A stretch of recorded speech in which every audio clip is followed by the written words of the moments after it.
Then he flipped her onto her back and said he doesn't have a habit of sharing with anyone and he'll make sure everyone knows she's his. Dung leaned in close, saying she had to behave. She worried someone would enter the room and pleaded with him to calm down, but he just replied that she should shut up. He wasn't going to give her a choice and didn't care if someone walked in. In fact, he'd let them see she was his woman. Outside, someone was standing and observing everything. A moment later, the figure in black walked away. It was the silhouette of a man in a suit. A few days later, Choi Yumi excitedly thought about her ex-boyfriend's upcoming art exhibition. She wanted to go, but imagined how angry Hee-san would get if he knew, because of what had happened between them, but she had something to say to him, so she decided it would probably be okay. As she was about to leave the apartment, an underling appeared and asked the boss's lady where she was going. Then, Jumi replied that she wanted to see a friend's exhibition and asked to be allowed to go, but Kang Myung said they would take her anywhere. She wanted to go, and she tried to object, but he said they were following the director's orders and insisted on taking her. She sighed heavily, thinking that not even her own father had ever been this cautious with her. And Director Dung acted as if she were under constant threat. She made it to her ex-boyfriend Kim Jung-hyung's exhibition. I don't know about you guys. If my wife or girlfriend met up with an ex, I'd dump her on the spot, let alone for someone with max-level possessiveness like Jung Eun Gyo. As possessive as Jung Eun Gyo, she walked into the hall, holding a bouquet. She saw him cheerfully welcoming guests, thanking them for coming. Looking at him now, Choi Yumi remembered how eager she used to be to meet him, to see the beautiful paintings he created. They met in college, and though he was her senior, he fell in love with her and started pursuing her. He would secretly send her notes confessing his feelings and asking her out. Back then, hiding her feelings was harder than her studies, so Jumi couldn't hide that she liked him too. Soon after, her friend Yu Yumi, aka the boyfriend snatcher, found out. She naively told her everything, thinking they were friends. But she didn't realize what a huge mistake that was. The homewrecker jealously asked if Jumi had agreed to date him and pried into their relationship. She pretended to be happy for her friend, even telling Jumi to feel free to ask her for advice anytime. But just a few days later, strange rumors about Choi Yumi began to spread across campus. They said she was involved with a much older professor. Some even claimed to have seen them together. Everyone whispered that the quiet ones are the most dangerous. Jumi decided to meet Jung Hyung to explain everything, telling him that those rumors were all untrue. Involved with a much older professor, some even said they'd seen them together, people whispered. That the quiet ones are the most dangerous. Jumi decided to meet Jung Hyung to explain everything. She said the rumors were untrue, and he replied that it was okay. She didn't need to worry, and should just focus on herself. She thought she was so lucky to have such an understanding guy. But then he suddenly said there was something he wanted to ask her. Then, Jung Hyung said it wasn't important right at that moment. She realized that because of the scandalous rumors, he couldn't completely shake his doubts. The university formed a committee to handle the matter. But since both sides denied it and there was no proof, the matter was dropped, though Jung Hyung still tried to ask her out a few times. But Jumi refused, afraid it would affect his reputation, and they eventually grew distant. Even though the rumors were denied, classmates continued to gossip, saying a beautiful and nice girl like her would never date an old professor. When the guys started crudely discussing Jumi's looks, saying with her big chest and tight body, any guy would be into that. Hearing the men's crude comments, Hee-san, who was sitting nearby, told them not to talk about her that way. That's basically sexual harassment. They casually waved it off, saying they were just complimenting her. One of them turned to Jung Hyung with a smirk, saying that even the president of the Student Art Association timed his lunch to match Jumi's because he couldn't resist her body. Saying that even the president of the Student Art Association timed his lunch to match Jumi's because he couldn't resist her body. Then the two sides argued and got into a fight. He pinned the guy down and kept punching him. Choi Yumi couldn't take it anymore and screamed at Jung Hyung to stop. She was frantic with despair. Suddenly, in the midst of the brawl, a guy grabbed a broken glass bottle and attacked Jung Hyung. Screams rang out everywhere as people told each other to call 911. Jung Hyung clutched his injured side. Yumi ran over to help him, but another girl suddenly rushed in front of her. It was Yu Yumi. She rushed to his side, frantically helping him up and asking if he was all right. With tears streaming down her face, Choi Yumi stood frozen, hearing everyone around whisper that the fight started because of her and that someone was injured. With tears streaming down her face, Choi Yumi stood frozen, listening to the people around her. People believed everything that was said against her. Recalling that time, she shivered. It was not a good time in her life. That she seduced men and caused trouble for them. Those rumors followed her until graduation, and whether true or not, people believed everything bad about her. She was haunted by those rumors, and whether true or not, people believed everything bad about her. At the exhibition, the other woman crossed her arms, her expression changing, saying she had to admit Choi Yumi had some nerve to actually show up. She said Jung Hyung only invited her to be polite and didn't think she'd come, guessing she was just waiting for an excuse.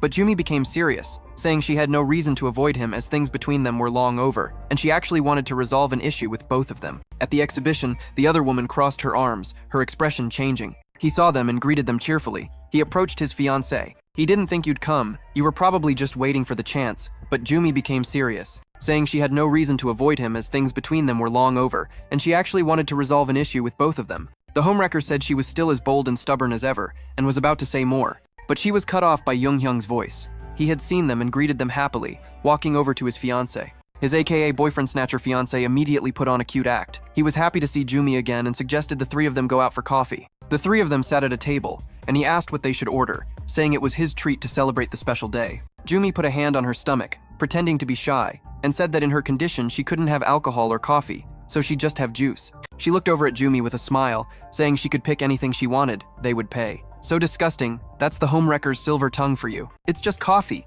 Why be so dramatic with the whole you can have anything you want? We'll pay. So extra. I bet all you ladies watching are fuming right now. I'm just saying what you're all thinking. Not that I'm that cynical. Haha. Anyway, Jumi saw it as a cheap performance, knowing the woman was trying to taunt her. She smiled and said there was no need to be so dramatic over a cheap cup of tea, then calmly stated she couldn't drink coffee, so she would also have juice. The homewrecker, annoyed, pouted and asked if Jumi was still angry with them. Despite being invited to clear the air, Choi Yumi smiled and replied that she had no reason to be angry since it was all so long ago. Especially since she had a lover now, and he would be upset by any rumors. The homewrecker continued with her sarcastic tone. So you're dating someone? She said if that was true, then she was relieved because she had been worried that Jumi was so stuck in the past she wouldn't be able to find a good boyfriend. Jumi looked down, thinking about what Jung Eun Gyo had said to her. He was right. She wasn't sacrificing herself. She was just avoiding the problem. Now, sitting opposite them, she realized she didn't want to play the victim. If she couldn't shake off the past, she'd be stuck in it forever. Jumi gave the homewrecker Yu Yumi a menacing look, saying that she once considered them friends, until she was stabbed in the back, but now she even felt lucky that it happened, because that's how she met the man she loves. Still, she had never told anyone that Yu Yumi was the one who started all the rumors. At university, hearing this, Jung Hyung asked what she meant. His fiancée beside him turned pale with rage. Speechless, Choi Yumi said she had been foolish enough to take all the pain upon herself to protect Jung Hyung, and now she realized how laughable and foolish that was. Yu Yumi, furious, dropped her act, asking what she planned to do about it now, even if it was true. It was all in the past anyway, but Yumi said to let the past be the past. But she just wanted, right here and now, to erase and forget the time she was used like a fool. Yumi recalled the day she finally saw her friend's true colors. Back then, she had asked directly, "You're not the one who spread those nasty rumors, are you?" But Yu Yumi simply replied that it was a relief she didn't have to hide anything anymore. She also said she had loved Jung Hyung for a long time, and was angry that he only paid attention to Jumi. Yumi threatened Jumi that if she let her father find out and intervene, she would drag Jung Hyung into it, and he would be the only one to suffer. I, Choi Yumi, was stunned. I couldn't believe I had ever trusted her. She said that being with Jumi, Jung Hyung would only meet with misfortune, and that he could never be happy with the daughter of a gangster. Jumi looked at her friend with horrified eyes. Then she started worrying that she would cause trouble for Jung Hyung, so she chose to remain silent. But now she realized how foolish and naive she had been, so she wanted to turn over a new leaf. Back in the present, she smiled brightly, saying that it would be a good start for everyone. She said she did nothing wrong, just wanted to protect someone she once loved. It was just that she was too weak back then, seeing it as a sacrifice. Now she had moved on, had a man to love, and was ready to move forward, so she wouldn't stay here any longer. A confused Jung Hyung shouted, "What on earth are you all talking about?" Yumi realized her dirty secrets had been exposed. She immediately said that Jumi was crazy, plotting to ruin their family's happiness, and that he shouldn't listen to her. Jumi's face turned serious, warning her to watch her mouth. She didn't care about being insulted, but as long as she was here and her child could hear, she had better keep her mouth shut. Suddenly, her phone rang. Seizing the opportunity, she answered it. It was Director Dung. She said affectionately that she had just had tea with a friend, her voice unusually sweet, like someone in love, telling him how she felt. Looking forward to seeing him at home and missing him so much. The newlywed couple sat opposite, listening to the conversation with discomfort. She put the phone down, saying it was a shame she had no more time for them. It was time to go home. She smiled brightly, saying she hoped they would forgive her for not attending their wedding. Because she was busy preparing for childbirth then, she stood up without waiting for their goodbyes, walking past them coldly and proudly. She walked out of the building, her heart filled with satisfaction. She felt as if a weight had been lifted from her shoulders. Now, she could truly say that she had turned a new page in this story. Director Dung sat in his chair in the office, staring intently at his phone screen for a long time, at the conversation he just had with her. It was unbelievably strange and awkward. His underling tried to get the boss's attention by saying he had to go to a meeting. Dung looked at his phone and wondered if she missed him so much that she wanted to see him like that. In any case, her attitude just now was very strange. Choi Yumi went to a bookstore to buy some books for expecting parents. She was surprised by how many books there were about pregnancy and newborn care. She thought that since she didn't go to bookstores often, it was best to buy a few books at once. Suddenly, she saw a book for fathers-to-be and imagined Dung sitting and reading it seriously. The image made her find it funny. A fierce gang boss intently studying how to care for a child. She laughed at her own thought and concluded that he would never read something like that. As she left the store, Kang Myung ran up to her, saying he would help carry the books so she wouldn't have to struggle. He said crowded places could be dangerous for her and suggested he would always accompany her from now on. She unabashedly replied that there was nothing dangerous about buying books, and he shouldn't treat her like she was disabled, just because she was pregnant. However, Kang Myung said he was just doing his duty, and hoped she wouldn't misunderstand. Choi Yumi smiled, thinking he was right. It was fortunate to have such loyal subordinates. She even thought that when her belly got really big, maybe he would carry her in his arms, so nothing would happen. Jung Eun Gyo sat in his office, lightly tapping his fingers on the armrest. He kept looking at his phone, thinking about her saying she missed him. Hearing those words made him feel both happy and scared. He recalled being woken up by a noise the night before. He walked into the kitchen and froze in surprise. Choi Yumi was sitting on the floor, next to the wide-open refrigerator door, surrounded by empty fruit containers. He softly asked what she was doing. Yumi jumped and turned around, dropping the peach she was about to put in her mouth in surprise. She said shyly that she suddenly had a craving for peaches. Dung bent down, picked up the peach, and handed it back to her. She looked sweet, so innocent that he found himself staring. A rare, genuinely sincere smile appeared on his face. Then she looked up with her big, round eyes and asked if he wanted to eat with her. He laughed at her innocence. Jung Eun Gyo discovered the man Choi Yumi met today. Was her ex-boyfriend, Kim Jung-hyun. He smirked. He had thought she was an innocent rabbit, but it turned out she was a cunning fox who lied with ease. I told you from the beginning of the story, the female lead is a real nine-tailed fox, a master vixen, and the male lead is only just now realizing it. Suddenly, there was a noise in the hallway and his office door burst open. A man walked in, loudly demanding to see him. The bodyguards apologized, saying they couldn't stop him, but Director Dung just told them all to get out. He knew exactly why this man had come. He asked why he had appeared so suddenly. Hyungjun smirked and asked, "Can't I come just because I want to?" Director Dung looked at him menacingly, asking if he really thought he was that easygoing. He still laughed and replied that he had seen some people who couldn't keep their mouths shut, lose their lives just because he wanted them to, so he wouldn't dare. Jung Eun Gyo said in a cold voice, "Don't test my patience and spit out what you want." He asked why he had come to the hospital that day. Hyungjun smiled mischievously and said he had personal business there, but he happened to find out he was in the maternity ward with some woman. He grinned widely, saying the whole floor could hear her moaning, and it sounded quite seductive. Then he mocked that the boss has been so busy lately, from work to making a baby, not to mention ruining other people's businesses, so you weren't even prepared for the assassination attempt against you.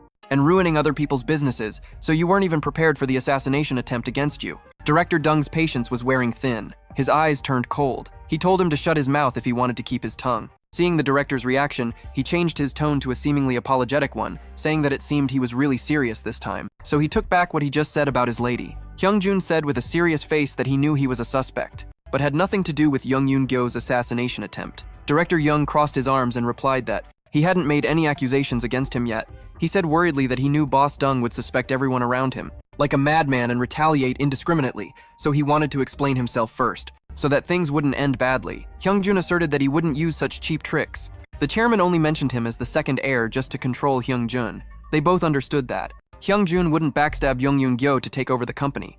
That was ridiculous. Jung Eun Gyo listened to him intently, not revealing at all that he already knew the full story. Although Hyungjun was the second candidate for the inheritance and had more rights by blood, he still belonged to a side branch of the main family. He knew Hyungjun wasn't qualified for leadership and lacked credibility, so the chairman mentioning him only served as a warning. He met the conditions, but was not suitable for the position. Dung Hyungju clasped his hands in front of him, thinking about someone impersonating Hyungjun to attack him. Someone familiar with this place but didn't understand the internal workings. That person used very sophisticated tricks but miscalculated. He was almost certain it was Song Ha-yang, the one who dared to stab him from behind. The other man sighed, saying that the thorn he had always ignored had finally pricked him. Late that night, Director Dung returned home. He saw an uneaten plate of peaches on the table and thought with annoyance that Jumi was obsessed with fruit. She wouldn't eat anything else. He was worried because every time he tried to make her eat something else, she would run straight to the bathroom. He couldn't just force food into her mouth. He scowled, thinking about her stubbornness. Then his gaze landed on the sofa. Choi Yumi was sleeping peacefully on it, seemingly after reading a book. She looked so serene and beautiful. But right after, he remembered what she had done to him that afternoon, and jealousy and annoyance surged within him. She lied that she missed him and wanted to see him, but in reality, she was just using him. That hurt his pride. But what surprised him even more was that she was a master liar, a cunning fox. It was as if she could feel his presence. She suddenly woke up, rubbed her eyes, greeted him, and asked if he had been back for long. He ignored her question and just asked why she was sleeping on the sofa. Yumi replied that perhaps he was too busy, so they hadn't seen each other in a long time. Jung Eun Gyo said he had an urgent matter to attend to. Hearing the coldness in his voice, she hesitantly said that her last call might have made him uncomfortable. She said she didn't mean it that way. He sat down next to her and smirked. He said that Kang Byung had told him about her going to the exhibition to meet her ex-lover. His face suddenly looked sad but stern. As he said, it seemed like she was still infatuated with Kim Jung-hyun, unable to get him out of her head. Choi Yumi asked what he meant, not understanding why he would say that. He got angry and started yelling. He asked why she wanted to ruin her life for that bastard and why she wouldn't let go. She flusteredly said that wasn't true. Dung continued sarcastically that the guy was already engaged, but apparently, as long as he wasn't married, nothing would stop her. His overwhelming jealousy made him unaware of what he was saying. He felt betrayed and furious, saying that even though she claimed to have forgotten him, deep down she still longed to be near him. Dung lost control of his words and started spewing venomous, sarcastic remarks about what she wanted to do with Jung in front of his fiancée. This part of the story is quite shocking, considering the language used by a man towards a woman. Yumi was frozen in shock, resentment welling up in her chest. He said she acted like an innocent lamb but wanted to be devoured. He asked if she felt relieved. She angrily screamed at him to stop talking like that. She asked who he thought he was to say such things, then called him a cruel man. He sighed wearily, replying that he was just being generous by fulfilling her father's wish. Choi Yumi stared at him, not understanding at all why he had suddenly become so rude and obsessive, and what on earth he was talking about. Dung glared and asked, besides director Cho Ra, who else benefited from getting his daughter pregnant with his child? Weren't you happy about it from the start? She lowered her head, feeling humiliated and hurt. These were the ultimate insults to a woman's dignity. All one could say is that Jung Eun Gyo was being incredibly cruel. Though he knew he was being childish, he couldn't hold back. He didn't understand why he was so jealous of her. He knew he'd said too much, but recently, everything related to Jumi threw him off balance. What infuriated him was that she was still worried about that bastard. Jung Hyung, when Kang Myung called to report that his sister-in-law was sitting across from Jung Hyung looking sad, his blood boiled with anger, and his mind began to race, thinking about what she had done with him before they met, and that even while pregnant with his child, she went to see her ex, and even on their first night, while they were making love, her mind was still full of images of her ex. All of these things completely pushed a man to his limit. It burned him up inside. All day, he could only think about how she had to force a smile and say she missed him, when it was all a lie. He was sick and tired of her lies, and jealousy gnawed at him because he had hoped she could be honest with him. He wondered if he too had lost his mind over a woman, just like the chairman. He just kept thinking about it all. A new wave of jealousy surged through him. He took off his jacket and asked that, considering he had taken care of her family's situation, didn't he deserve a little gratitude? Jumi saw a dangerous glint in his eyes. Frightened, she asked why he was hurting her so much. What was wrong with him? Dung coldly said he was tired of hearing her ramble. He told her to lie down on the sofa. He leaned in close, but she didn't budge. He said if she wanted to get it over with quickly, she should just do as he said. Choi Yumi was furious, not understanding why he was punishing her like this. But since this is what he wanted, she would do anything to protect her child. She lay down on the sofa and looked at him, asking if he was satisfied now. Dung leaned in closer, telling her to show him everything he had already seen. You can guess what happens next, because spelling it out would make this an adult story. What he did at this moment was completely bestial, and he wanted to torment her both physically and mentally. She knew it was useless to argue with him at that moment, especially in his state, so she obediently did as he said. He leaned down, admitting he was indeed a madman, but she was driving him insane. He realized that he could only be at ease when this woman was completely his. He wrapped his arms around her head, kissing her until they were both breathless. His senses exploded. Dung thought about why she drove him so crazy. Why had he become such an irrational and jealous person? Why couldn't she just obediently do what he wanted? Now he knew he had to let all those emotions out. She obediently met all his demands, which only aroused him more. He decided he would exhaust her to the point where she had no strength left to think of another man. Choi Yumi thought he was being especially rough and persistent today. She was worried, but he took her hand, squeezed it gently, and said that as long as she didn't do anything reckless, it would be fine. In the end, he got what he wanted. She sat up, wiped her tears, and asked why he had treated her that way. He grabbed her by the shoulders, saying that lately he didn't even recognize himself, as if he was obsessed by her and couldn't think about anything else. He asked her what that meant. She looked at him, realizing they both knew the answer, but were both too afraid to say it out loud. They both thought it was better to just pretend not to know this truth. This sweet yet terrifying truth. Late that night, the two of them were sitting in a car parked by the road. Then Jumi asked if Dung wanted her to kiss him. He was tiredly resting his forehead on the steering wheel but laughed when he heard her. He found it genuinely amusing, smiled sincerely, and said that was a pretty good offer from her. She didn't expect him to agree, and was surprised to hear him say he wanted her as he glanced over. She smiled faintly and told him she would show him what she could do. The air in the car grew hot, While the cold air outside fogged up the car windows, Jumi moved to the driver's seat, climbed onto him, and kissed him. She suddenly thought, since when did someone like her, who was always afraid of men, want to be this close to Jung Eun Gyo? Like she was possessed, she ran her hands through his hair, gazing deep into his misty eyes. She was no longer shy with him, because she had given him her all. Ever since he said those crazy things a few days ago, everything between them had completely changed. A few days ago, Choi Yumi was working at the cafe as usual, the image of Dung, madly asking her why he was going crazy for her, kept replaying in her head, with that unusually serious face. Suddenly, she got a text from her father, ordering her home at the end of the month. He also told her not to disobey under any circumstances. She sighed heavily, thinking her father, as usual, was giving her no choice. Jumi wondered how much longer she had to keep up this toxic father-daughter relationship. She remembered being woken up one night by the sound of voices. She sat up and saw her door was slightly open. Through the crack in the door, she saw Cheon-ju reporting to the director that he had bought all kinds of vitamins and food that experts recommended for the mother and baby. Cheon-ju was excited because the future baby would be Jung Eun Gyo's heir. Director Jung held the pills in his hand, saying he wasn't sure about that. He said there were things in his life now that he didn't want his child to see. The gangster life is complicated. He really didn't know how much more he had to endure and wasn't sure he wanted his child to take over the business.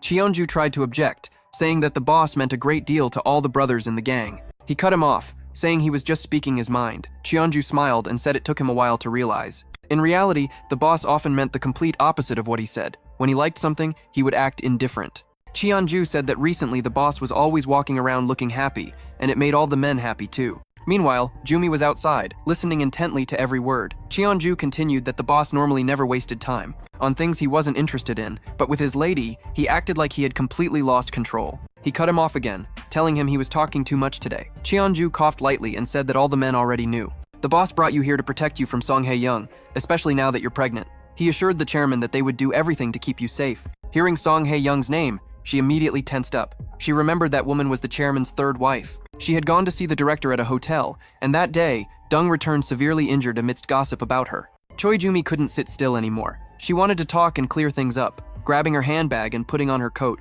She told Inho to close the cafe, saying she was going home early today. As she stepped out of the shop, she heard someone call her name and stopped. Song Hae-young stood with her arms crossed, a smug smile on her face. She had clearly been waiting. She said it was perfect timing, as she wanted to take her shopping.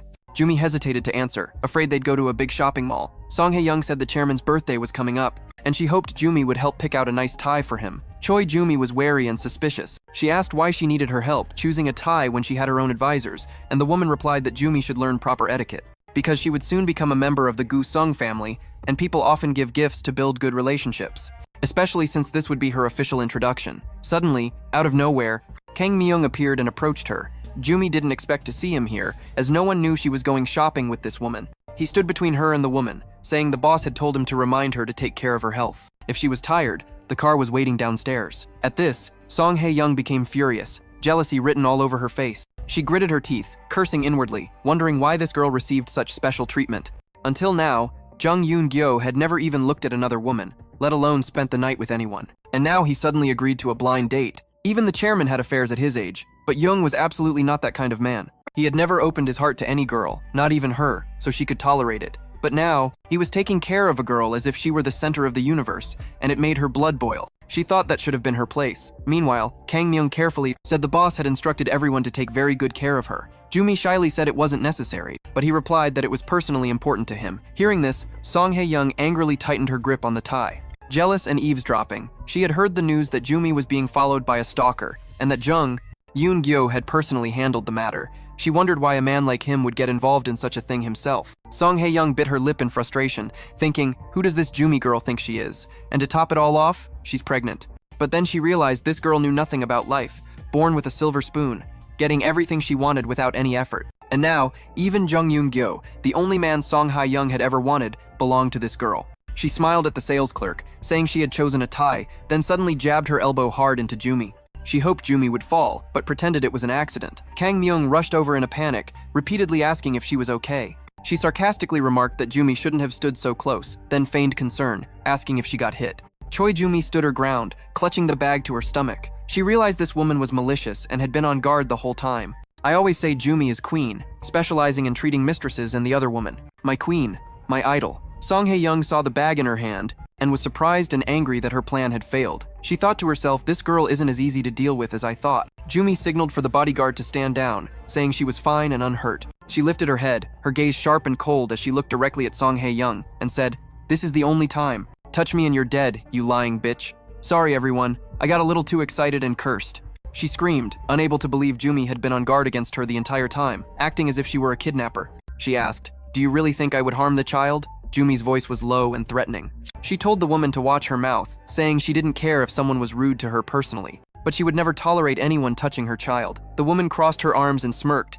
then Jumi turned to leave. She said she had no more time for shopping, especially since the director's taste was far more sophisticated than her own. Just then, Jung Eun Gyo walked into the store with a smile. He approached her and asked what she was doing here. "Didn't I tell you not to go anywhere alone?" He said he was very busy, yet she made him drop everything to come pick her up. The two continued talking, ignoring Song Hae-young standing there. He scolded her for not telling him where she was going. Jumi replied that she wasn't his subordinate. She then asked if he wanted her to pick out a tie for him since they were already there. But he said he would let her choose to her heart's content next time, as they didn't have time now. He put his arm around her shoulder and began to lead her out of the store.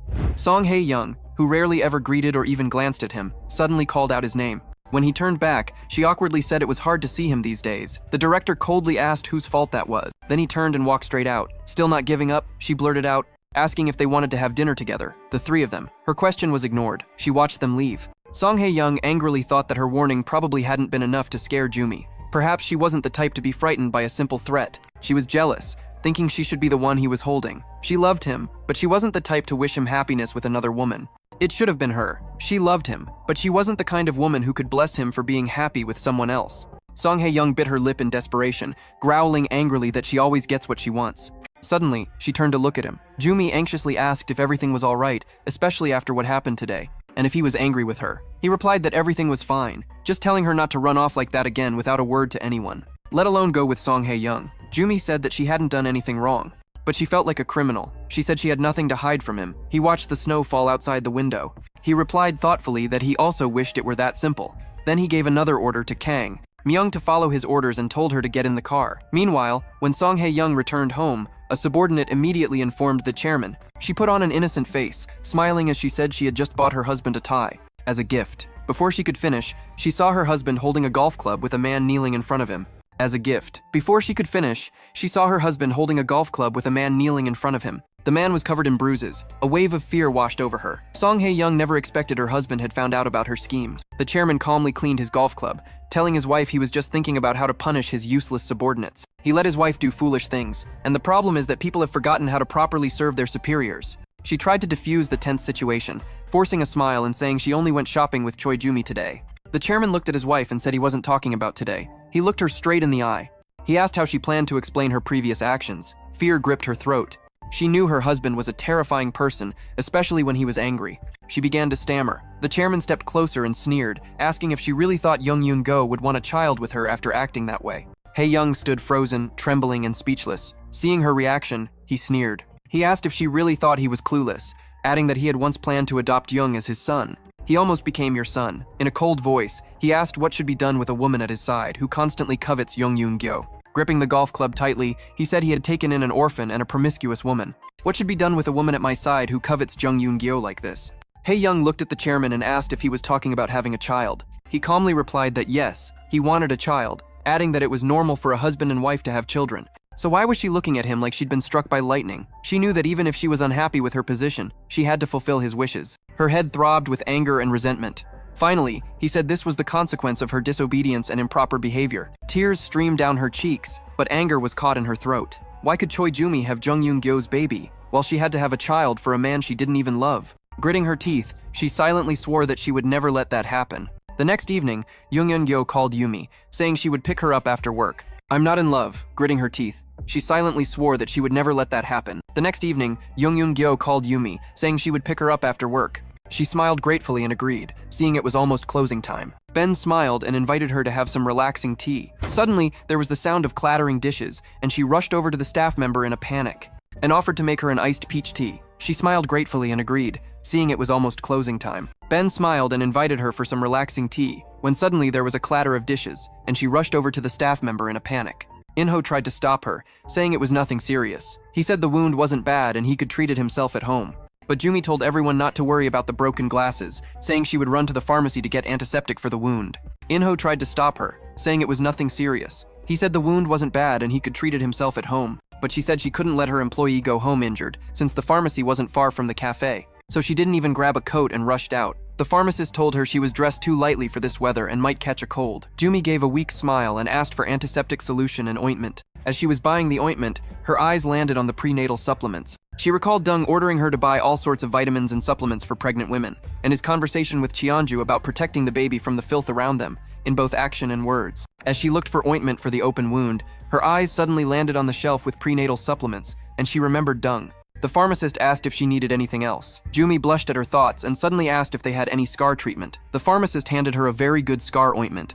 She hesitated, feeling embarrassed. She wondered if it would be too forward to suggest Director Dung use it. The thought that such a caring gesture was too intimate made her blush. Still, she told the pharmacist to add the tube to her purchase. But he truly cared for the child more than he showed her. A warmth spread through her heart, and she allowed herself to dream. Would he think this was too much? She decided not to give it to him just yet. She could just keep it and decide later. Jumi hurried back to the cafe as the wind began to blow stronger. She'd been so focused on getting to the pharmacy that she hadn't noticed how much colder it had gotten. Suddenly, she felt like someone was watching her. Sure enough, a car was slowly trailing close behind her. Choi Yumi felt a wave of fear wash over her. She had been anxious lately because of the director, so she glanced back cautiously, hoping she was just imagining things. But then she realized the car was really following her. She remembered Dung telling her to stay in the cafe and not go out. Her fear grew as she wondered if it was Song Tu Yang's people he had warned her about. Seeing that woman's face yesterday, she knew she wasn't the type to give up easily, especially when she'd try to punch a pregnant woman in the stomach in public. Snow was falling as she stood waiting at the crosswalk, her mind wandering. Suddenly, someone called out. When she didn't turn back, they roughly grabbed her sleeve. She spun around, so frightened she almost screamed, her heart hammering in her chest. It was a middle-aged woman. She apologized, explaining she just wanted to ask for directions to a building she couldn't find. Jumi was so panicked that she quickly stammered that she couldn't help, and then turned and fled. So she didn't realize it had gotten much colder outside when suddenly she felt like someone was watching her. Sure enough, a car was slowly trailing close behind. Choi Yumi felt a wave of fear. She had been anxious lately because of the director, so she glanced back cautiously, hoping it was just her imagination. But then, realizing the car was indeed following her, she remembered his warning to stay inside the cafe and not to go out at this hour. Her fear deepened as she wondered if it was Song's people, Yang, that he had warned her about. Seeing that woman's face yesterday, she knew she wasn't the type to give up easily, especially since she'd try to punch a pregnant woman in the stomach in a public place. How disgusting. Choi Yumi shuddered in fear, hoping that since the streets were crowded, they wouldn't dare to make a move. She decided to get back to the cafe as fast as she could. Suddenly, someone called out. When she didn't turn back, they roughly grabbed her sleeve. She spun around, so frightened she almost screamed, her heart hammering in her chest. It was a middle-aged woman. She apologized and explained she just wanted to ask for directions because she couldn't find a building. Choi Yumi was so panicked that she quickly stammered that she couldn't help and then turned and fled. She ran, panting, panicking, and wondering why the 5-minute walk now felt like it was taking forever. On her way back, she remembered why she had been so desperate to escape this world of crime. And now that she had something to protect, she was even more terrified of what might happen to her. She suddenly bumped into someone, dropping the bag of medicine. In her panic, she didn't even notice the other person kneeling down. She hurriedly gathered everything and put it back in the bag, then suddenly realized the person she'd bumped into was standing right behind her. Her blood ran cold with fear. Trembling, she turned to see what he was going to do, and he quickly stepped forward. His arms wrapped tightly around her, lifting her off the ground. The sound of her own heartbeat drowned out everything else. She panicked and screamed for him to let her go, punching his tall frame with her fists. It was Kang Myung. He gently put her down. She was so terrified that she couldn't calm down for a moment to take in her surroundings. He gently told her to calm down and asked if she was okay. She slowly regained her composure. With teary eyes, she looked at the familiar face before her, filled with relief, and asked why he was there at that hour. He promised to immediately tell the boss that he'd found her. He reported their location while she just stood there, taking a deep breath to calm down. Less than a minute later, a car pulled up and Director Dung got out. His face was a mixture of worry and annoyance. She looked at him, both relieved and surprised. He looked at her irritably and said that as usual. She never listens. Dung approached, clearly irritated, asking what the hell she was doing out here. She shivered from cold and fear, clutching the bag of medicine, trying to find words to reply. He frowned, thinking, how could she be so stubborn and keep making such foolish decisions, going out in weather like this? Dressed so thinly. What angered him most was that she had no regard for herself. Without another word, he took off his coat and draped it over her shoulders. The warmth from Dung's coat instantly enveloped Jumi. She was stunned, not expecting that. Dung looked at her sternly and advised her to think carefully before she lied, and to tell him the real reason she was here. She lowered her head, quietly saying she had just been at the pharmacy. His voice was laced with worry as he asked what happened. Yumi, feeling a bit guilty for being careless, replied that someone got hurt and she needed to buy medicine for the wound. So she had rushed to the pharmacy. She asked if she really had to explain everything, then said that Inho needed help. Hearing that name, a flash of jealousy ignited within him. He was instantly furious. He asked if it was that guy who looked like a loser. Kang Myung reported that he was an international politics major. He comes from a difficult background, so he works at Bancha Cafe during the week and tutors on weekends. Jumi's jaw dropped in astonishment. They had actually investigated everyone around her. Dung looked at Kang Myung suspiciously. He asked why a student from a prestigious university would work part-time in a cafe. He replied that the cafe actually paid well, especially considering his family's circumstances. She wanted to say something but was speechless. So, he summarized, "Some guy got hurt, and you immediately ran to the pharmacy to get medicine for him. So how am I supposed to react to that, Jumi?" he asked. She tried to explain that as the manager, it was her responsibility to look after her staff. Angered by his reaction, she said it was absurd to let any injured employee just go home by themselves. That was unacceptable to her. He quietly moved closer and told her to take a deep breath, but she was still angry with him. She glared at him, confused. He calmly repeated that she should take a deep breath because she was shaking with anger. He didn't want her to feel any worse. She was surprised that he had calmed down so quickly and was now trying to soothe her. She began to take deep breaths while he stood there quietly, waiting for her to cool down. She said she was okay now. At that, Dung held out his hand, telling her to take it and come with him. She still hesitated. She couldn't believe he had calmed down so easily. Usually, he would get angry and say harsh things, but now he was trying to be gentle. Slowly, she offered him her hand. He gently took it and led her to the car. She decided to ask if it was true that Song-ha was targeting her. He told her to get in the car and they would talk later, but worried she said this was about her child, and she wanted an explanation. Dung calmly repeated that he would take care of everything and told her to get in the car because it was cold. She got in the car, and before closing the door, he scolded her for not considering she could get sick. If she did, she wouldn't be able to take any supplements for her and the baby. He scolded her for not thinking she could get sick. If she did, she wouldn't be able to take any supplements for her and the baby. Kang Myung ran over saying he had brought a coat and personal items for his sister-in-law. Hearing this, she got angry again. She yelled, asking him what right and reason he had to fire Inho. He tried to contain his jealousy, and as he put the coat on her, he said that guy was lucky. He went easy on him for her sake. He tried to contain his jealousy, and as he put the coat on her, he said that guy was lucky. He went easy on him out of respect. Dung was annoyed that she was concerned about another man, asking why she cared so much about that guy. She replied that it was only because it was unfair and there was nothing more to it. Trying to suppress his anger, he knew he was being childish, but still blurted out that the guy was a good employee who was always hovering around Jumi. He asked her to imagine how he would feel if a guy was hanging around her all day. I'm sure many of you ladies can relate to this feeling. Always hovering around Jumi, he asked her to just imagine. How would he feel if a guy was hanging around her all day? I'm sure many of you ladies can relate to this feeling. Being jealous of a male colleague is getting off easy. Some possessive guys even get jealous of their partner's same-sex best friends. Let me know in the comments if I'm right.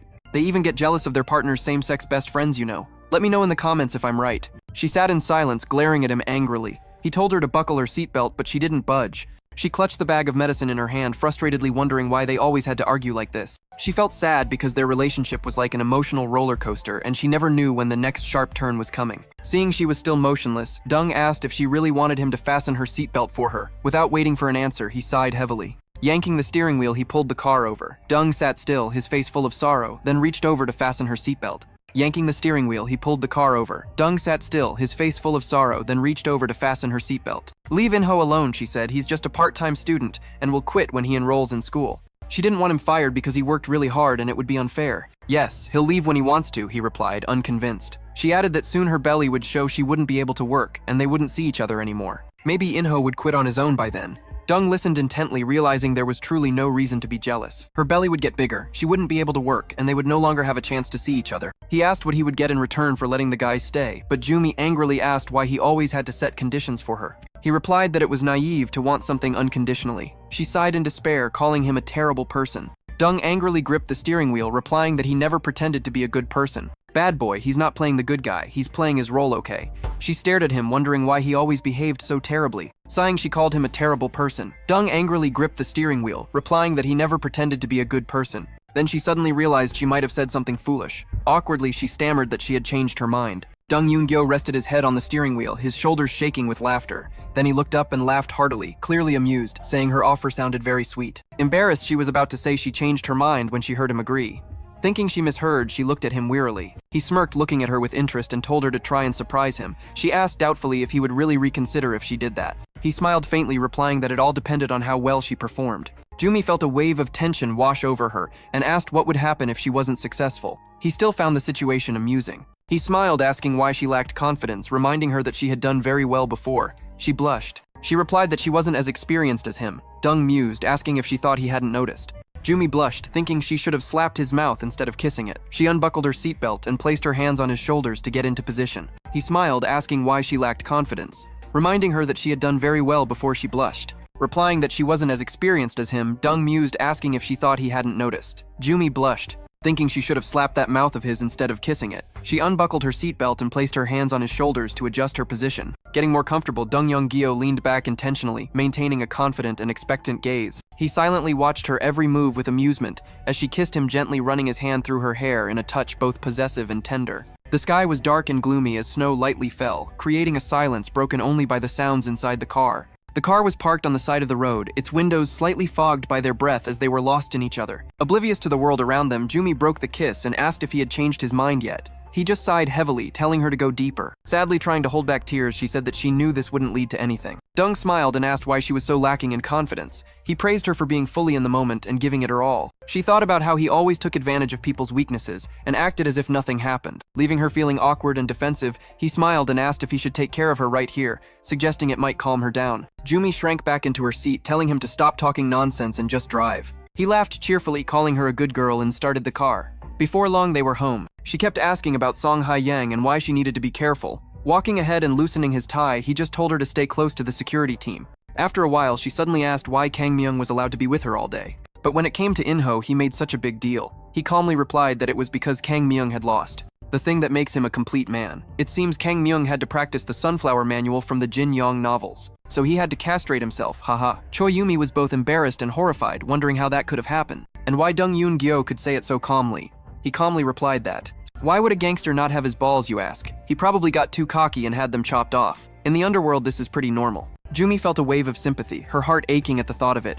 You couldn't tell just by looking at him, but it seemed he had been through hell. Jung Eun Gyo said the most important thing was that Kang Myung was the safest choice for her bodyguard. He could be sure that man would have no designs on her, and she couldn't possibly fall for a man who was missing his parts. He had calculated every angle, so who could possibly compete with him? Jumi placed a hand on her belly, chuckled, and told the baby not to listen to the nonsense its father was spouting. He told her not to argue and just do as he said so he wouldn't have to worry about her safety. Suddenly, Choi Yumi grew curious about Song Hae-yang. She mustered the courage to ask if that woman was in love with him, pointing out she was Chairman Won's third wife. Dung told her not to pay any mind to that woman, but then she had a sudden realization, saying it all made sense now. Since Song Ha-yang became the chairman's wife, she used her position to get close to you.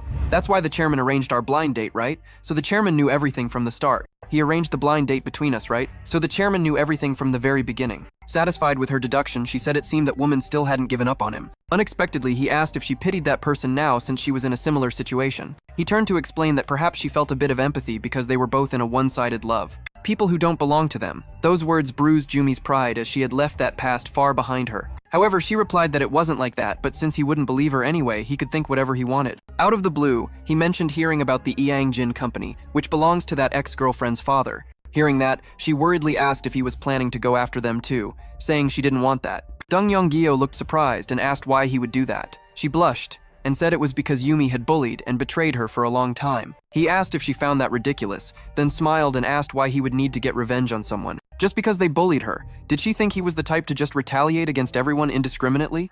But Jumi pouted and said he looked so annoying with his sassy mouth. Lucky for him, his handsome face saved him. He just chuckled and continued changing. She noticed that even though he was always serious, he'd been smiling a lot more lately when he was with her. Suddenly, she saw a scar on his side and remembered she had bought ointment for him. The scar didn't ruin his beautiful body, but she thought it was worth trying to heal it more if possible. She continued to watch him when he wasn't looking, silently admitting that no matter how much she denied it, he had found his way into her heart. She was about to get the medicine and asked if he was going to shower right away. Dung turned back with a smirk and asked if she wanted to join him. She quickly said no, and he laughed, saying she was decisively rejecting him today. Then, he wrapped his arm around her shoulder. He said he wouldn't mind if she just watched then. She blushed, told him he was being childish again, and tried to leave, but he held her back. He told her she was already addicted but was still acting shy. He pulled her close to his chest with a mischievous glint in his eyes. He asked her to help him undress because his hands were shaking from not having a cigarette. He added that he had been holding back on smoking because he didn't want to harm the baby. It couldn't get any more shameless. Dung leaned close to her ear, continuing to tease her. He urged her to hurry, saying he was about to wet himself. Yumi turned to him and said that he'd always managed just fine on his own before. Dung smiled innocently and asked if she wasn't going to take responsibility for what was happening to him. She sighed, knowing this cunning man wouldn't let go until he got what he wanted. Maybe it was better to just get it over with, but a moment later, she couldn't take her eyes off him. Jumi didn't even realize she was staring until he casually asked how much longer she was going to stand there and watch. She turned away, embarrassed, and told him to mind his own business. Suddenly, Director Dung asked if the baby was in the stable phase yet. He commented that her stomach still looked flat. She placed a hand on her belly, relieved and happy, and said, "Thank God." Everything was fine with the baby. She added that it varies from person to person, but the bump usually starts showing around the 5th month. He listened intently, then said he'd heard that during the stable period, intimacy between the parents is very good for the baby. Jumi crossed her arms and told him not to be so shameless, but he was amused, grabbing her shoulders and sitting her down on the toilet lid. He stood in front of her, smirking, and said he liked seeing her this way. Jung Eun Gyo moved closer so she could put her arms around his shoulders, then smiled gently. He asked why she always looked so provocative. Jumi's voice trembled as she asked, "Weren't you going to take a shower?" He smirked and replied that he had one more thing to do first.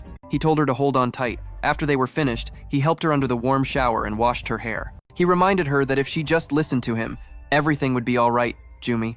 He reminded her that if she just listened to him, everything would be all right, Jumi. She looked up at him, her eyes full of love and trust. When she looked at him like that, he couldn't hold back, and they became intimate again. Late that night, the couple decided to order some food. It turned out to be a book for expectant fathers. She wondered to herself how it got there.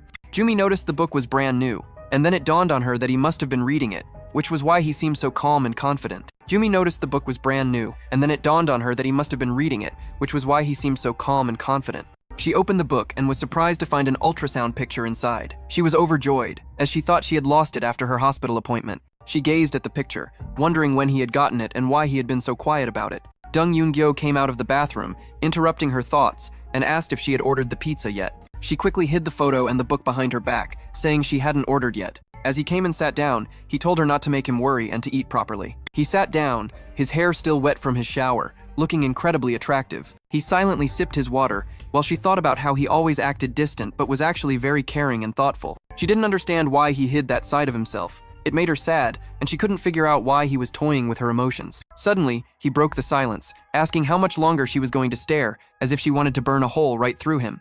Blushing, she quickly said she wasn't looking. Then, she changed the subject, suddenly asking if his scar bothered him. She picked up the bag and said that when she was at the pharmacy earlier, she thought his scar might hurt, so she bought some ointment to help it heal. Suddenly asking if his scar bothered him, she took out a bag and said she had thought his scar might be painful when she was at the pharmacy. She carefully squeezed some ointment onto her finger and gently applied it to his scar as he watched her intently. She carefully squeezed some ointment onto her finger and gently applied it to his scar as he watched her intently. This surprised him, as it had been a long time since anyone had shown him such care and attention, especially such selfless concern. Noticing his intense gaze, she looked up and asked what was wrong. He knew she was kind with no hidden agenda. He knew she genuinely cared for people, but just imagining her caring for another man like this made him uncontrollably jealous. He asked sarcastically, "Would you take care of that bastard Inho's wounds just like this?" Jumi felt as if she'd been slapped. She thought to herself, "He's mad at me again for no reason." The mood shifted in an instant. She didn't want to fight, but she couldn't stop herself from asking, "Does that matter to you?" He slammed his glass on the table, splashing water everywhere,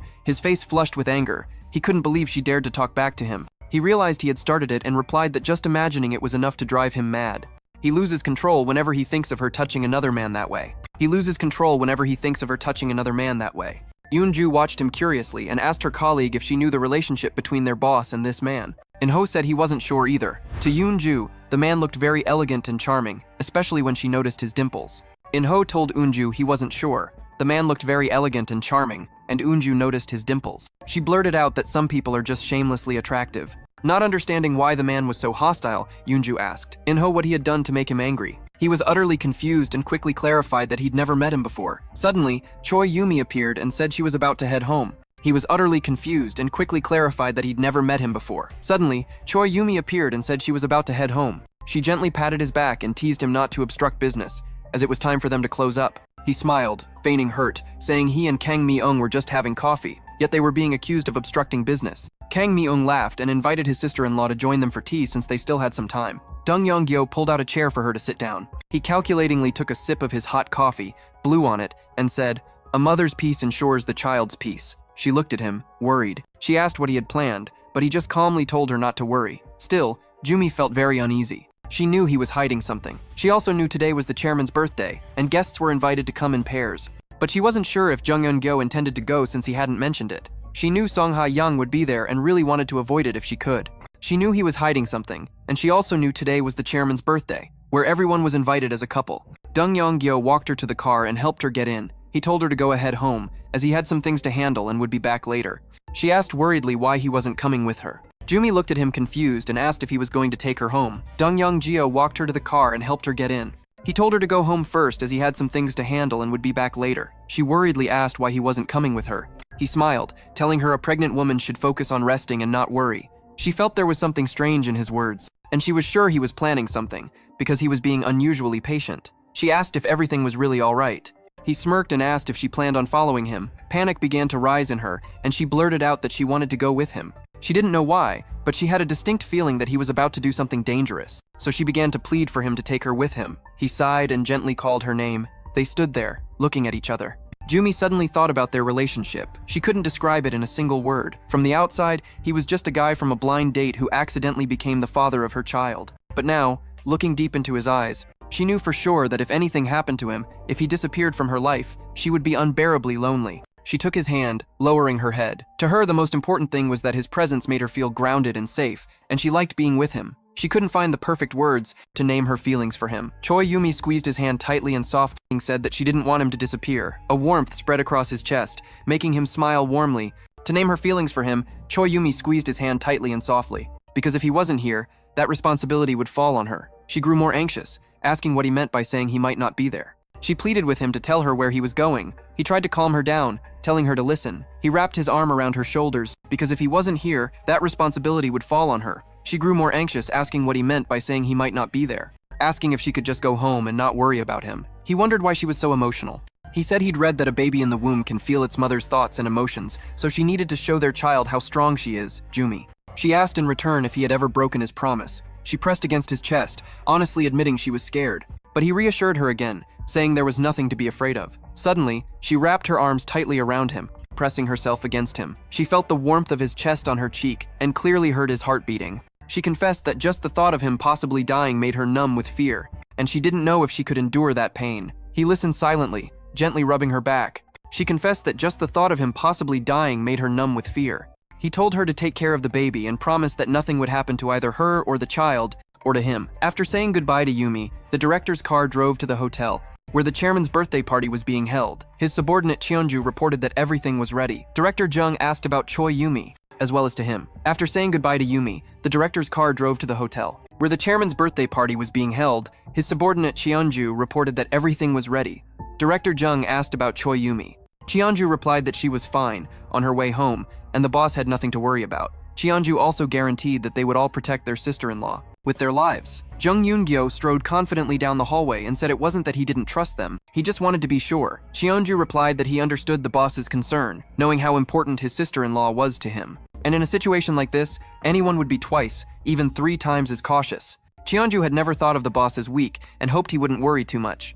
Jung Eun Gyo replied that he wasn't worried about them. She will be my source of strength. Cheonju asked if it was time to finish everything tonight. He said they were lucky because they discovered the Song Yipa gang in time before. Kim Gwang-tae, her right-hand man, was tailing Yumi. Who knows what would have happened if they hadn't acted then?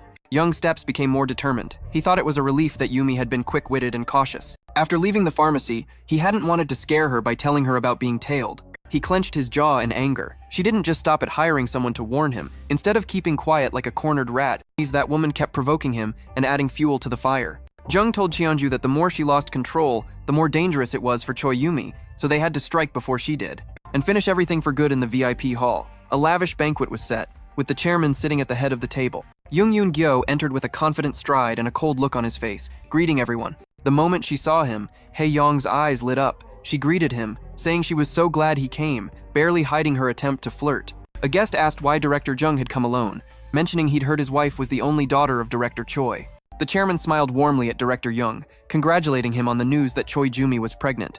He said he was happy they had finally come to an understanding. Even though Jung didn't seem to approve at first, he remarked that she must be like her father, composed and thoughtful, and that he believed she would do a good job supporting the successor. Jung Eun Gyo replied that due to the pregnancy, Yumi was sleeping a lot and tired easily, so he let her stay home to rest. The chairman chuckled warmly, calling it the right decision, and added that Director Choi must be ecstatic to have a son-in-law like him. Meanwhile, Hae-young frowned, tightening her grip on her glass, her face darkening. She curled her lip into a scornful sneer. Meanwhile, Young frowned, tightening her grip on her glass, her face darkening. She curled her lip into a scornful sneer. Jung Eun Gyo, wanting some fresh air, left the hall, leaving the men's laughter and conversation behind him. Gathered for the chairman's birthday, Jung Eun Gyo wanted some fresh air and left the hall, leaving the men's laughter and chatter behind. If Chairman 1 were that easily swayed, Gu-sung would have collapsed long ago. They could risk it all. But in the end, all that would be left are pathetic fragments. He stepped out onto the balcony to smoke. Large snowflakes drifted down around him as he leaned on the railing, exhaling a cloud of smoke. Large snowflakes drifted down around him. He leaned on the railing and exhaled a cloud of smoke. He watched the city lights at night and whispered that this certainly wouldn't drag on for long. Suddenly, he heard the click of high heels. It was followed by a familiar, irritating voice as Song Hae-young appeared, forcing a smile.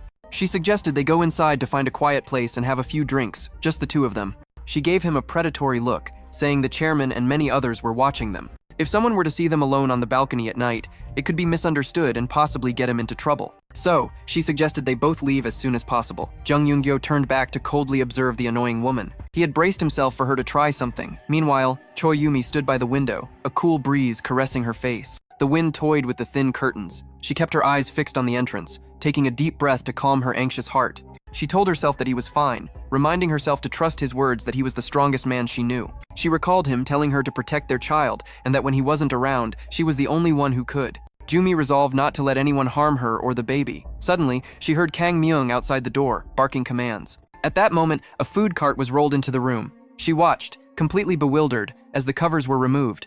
Jumi saw a mountain of food before her. Kang Myung said that the director told her she had to eat, hungry or not, and should at least choose a few things she liked. But she was too anxious to eat even a bite. How could she think about food now? Choi Yumi looked at him hopefully, asking if there was any word from Jung Eun Gyo and if he was alright. But Kang Myung just shook his head slightly. He knew how worried she really was about the boss. But he truly had no news. He offered to bring something else if she didn't like the food they brought. But she was still restless, pleading to know what Jung was planning. But Jumi shouted in anger that the director was her child's father and she had a right to know what was happening to him. The door slammed in her face. She pounded on it, yelling furiously that she wasn't some helpless doll kept in the dark. But then Kang Myung reappeared, urging her to be calm and saying it was dangerous outside. It was all he could tell her. Kang Myung promised he would tell her everything in the morning, but for now, she needed to rest. He told her to trust the director and keep herself safe. Jumi nodded, acknowledging they were right. The most important thing now was to take care of herself for the baby's sake. That's why Jung Eun Gyo had brought her here and told her to stay still. Seeing his sister-in-law finally calm down and accept it, he sighed. He told her to eat something for her health and asked what she wanted. Jumi replied calmly that she wanted peach yogurt. Jung Eun Gyo followed Song Hae-young into a private room where she provocatively swayed her hips, saying she wanted to have a glass of wine with him. Fed up, he sternly asked her how far she was willing to go with her games. Jung Eun Gyo followed Song Hae-young into a private room where she swayed her hips provocatively. Saying she wanted to have a glass of wine with him, he completely fed up, sternly asked her how far she planned to take this. The woman feigned surprise, asking what he meant. He remained calm and stated firmly that he knew she was the one who dragged him into this. Song Hae-young smirked, picking up the wine bottle, and continued to flirt, saying her life had been a mess since she met him. He coldly told her to get straight to the point, saying he didn't care about the rest. Ignoring him, Song Hae-young started pouring wine and recounted that when the chairman started pulling the strings for her, she thought she had finally reached her goal. She was sure he was the only one who could pull her out of the cesspool of a life she had been living. And when she decided to move in with him, she had completely given up on the idea of love. She smiled, asking if he knew that despite his age, the chairman was still great in bed. Jung Eun Gyo began to lose his temper, asking how much longer he had to listen to this nonsense. Then, Song Hae-young suddenly became serious, recounting that one time after a meeting with the chairman at a hotel, after being tormented by Chairman 1 all night, she walked out of the room and saw him, Jung Eun Gyo, and fell for him. After giving her all to the man she believed was her savior, she met him, and it was love at first sight. She asked, "Isn't that ironic, director?" Jung continued to listen to her confession without showing any reaction. Song Hae-young forced a smile, saying she couldn't let him be happy with another woman while she was living so miserably. Then she asked why he didn't bring Yumi along, as she had hoped to see her today. Her eyes suddenly turned cunning, as she asked if he really thought hiding her in Sokcho would protect her. He suppressed the rage boiling in his veins, but he couldn't understand how this woman knew and began to feel a sense of dread, wondering if something had happened to Yumi. Song Hae-young looked at him with a crazed expression, a smirk playing on her lips, saying that since Yumi is pregnant, she must eat well and eat a lot. The implication in her words was all too clear, and now he was certain she had found a way to get to Yumi. Jung Eun Gyo quietly cursed, realizing he had underestimated this woman. His mind raced, desperately trying to figure out what to do next. He rushed out of the room to call Kang Myung, telling him to throw out all the food immediately, and if she had eaten anything, to make her spit it out right away. If she swallowed it, he had to make her throw it all up immediately. His subordinate on the other end had no idea what was happening. In that moment, fear for her life clouded his judgment. He couldn't think straight anymore. The last thing he heard was Kang Myung's voice ordering someone to check on his sister-in-law immediately. Then, the line went dead. He gripped his phone so tightly that it shattered. He was furious with himself, but even more so with Song Hae-young. The only thing on his mind was that if anything happened to Yumi, he would deal with that woman himself. A mocking laugh echoed from behind him. The woman, looking very pleased with herself, drawled that it was all his fault. Then, tears of despair streamed down her face as she screamed that her life was falling apart because of him. Every time she was with the chairman, she hated herself more. She kept screaming that. Every time, she imagined Jung Eun Gyo in the chairman's place. He smirked sarcastically, saying, "So that means you're blaming me for everything? Yes, and that's your ridiculous reason for doing this. Just seeing me once, you get a crush, and then you pull all these dirty tricks for some twisted love. Seriously." He scoffed, saying, "So it's my fault you've been stealing behind everyone's back? You must have been very busy." Song Ha-young was stunned, asking in panic what he meant. Director Young started walking closer, telling her not to play dumb. He knew that behind the chairman's back, she had opened slush funds and funneled money into them. Song Ha-young froze, her eyes wide with panic. He smirked again, saying that living with the chairman all this time must have been torture for her. He pressed on, saying she must have anticipated that Chairman 1 would eventually deal with her. "Because you were never sincere with the chairman, were you?" He asked what it felt like to live in constant fear. Song Ha-young lowered her eyes, her shoulders trembling with anger, and said he was right, because her true feelings were for him, not for the chairman. She admitted that, if necessary, she was willing to commit financial crimes. It didn't matter to her anymore. The only thing she couldn't accept was him being happy with another woman, she said, casually swirling the wine in her glass. A corner of her mouth lifted into a smirk as she said how ironic it was that this was their first time sitting face to face, talking, yet there was no place for her, whether with him or with Chairman Wan. She smiled and offered him the glass, telling him he should drink it, as she brought this whole bottle just for him. Jung Eun Gyo sighed heavily, saying it seemed she really didn't understand what he was saying. He remarked that she needed the drink more than he did, so it would be better if she drank it herself. He smirked coldly, calling her sister-in-law. At that, Song Hae-young became enraged, furious that he treated her like a stepmother, not an attractive woman. She gripped the glass in her hand, her anger flaring. He grabbed her hand. In a low voice, he leaned in close and asked if she had happened to put poison in the wine. The woman screamed that she wouldn't stop and that she would deal with Yumi. She confessed that she was the one who intentionally had him attacked. She was on the verge of hysteria, screaming that she wouldn't stop. The woman declared that if she couldn't have him, then no one could. She wouldn't rest until she had completely destroyed their lives. Jung Eun Gyo grabbed her wrist, forcing the wine glass to her lips. She stared at him, frozen.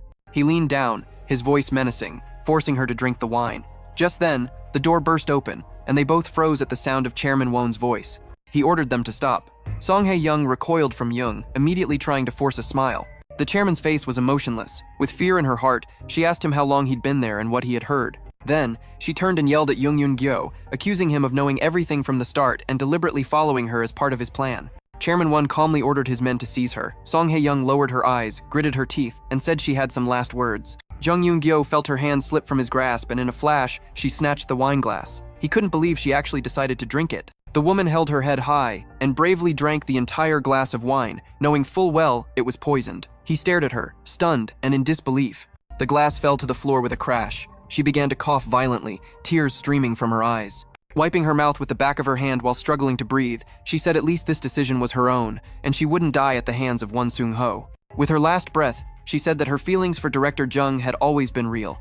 Young stood frozen, unable to take his eyes off her. The chairman's men rushed forward. Song Hae-young coughed and choked, her body convulsing as she struggled to breathe. Jung Eun Gyo clenched his fists, watching the woman's body slowly crumple to the floor. Honestly, he never expected she would have the guts to do that. Chairman Won approached in silence, standing quietly and looking at his former wife from behind.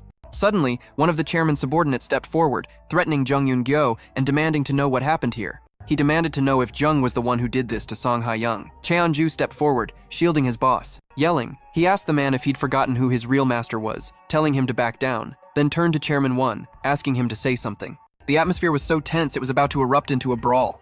Jung Yoon looked at Chairman Won with a scrutinizing gaze. He asked the chairman what he was going to do. The chairman slowly turned and called Jung Yoon's name, but before he could say more, Hyun-sik roared, asking why the chairman was letting this guy run wild, then charged at Director Jung with a knife in his hand. Jung grabbed his arm, stopping the knife. He looked straight into the chairman's eyes, confidently asking him to make a move. Isn't this what you wanted to do every time Song Hae-young looked my way? The chairman stared at director Jung in horror. He yelled his name, but couldn't say or do anything more. Jung Eun Gyo glared back, his eyes filled with indignation. He thought about how a man like Gu Sung-hee, once as hard and unyielding as a rock, who built the respected Gu Sung organization, had now become so weak because of a woman.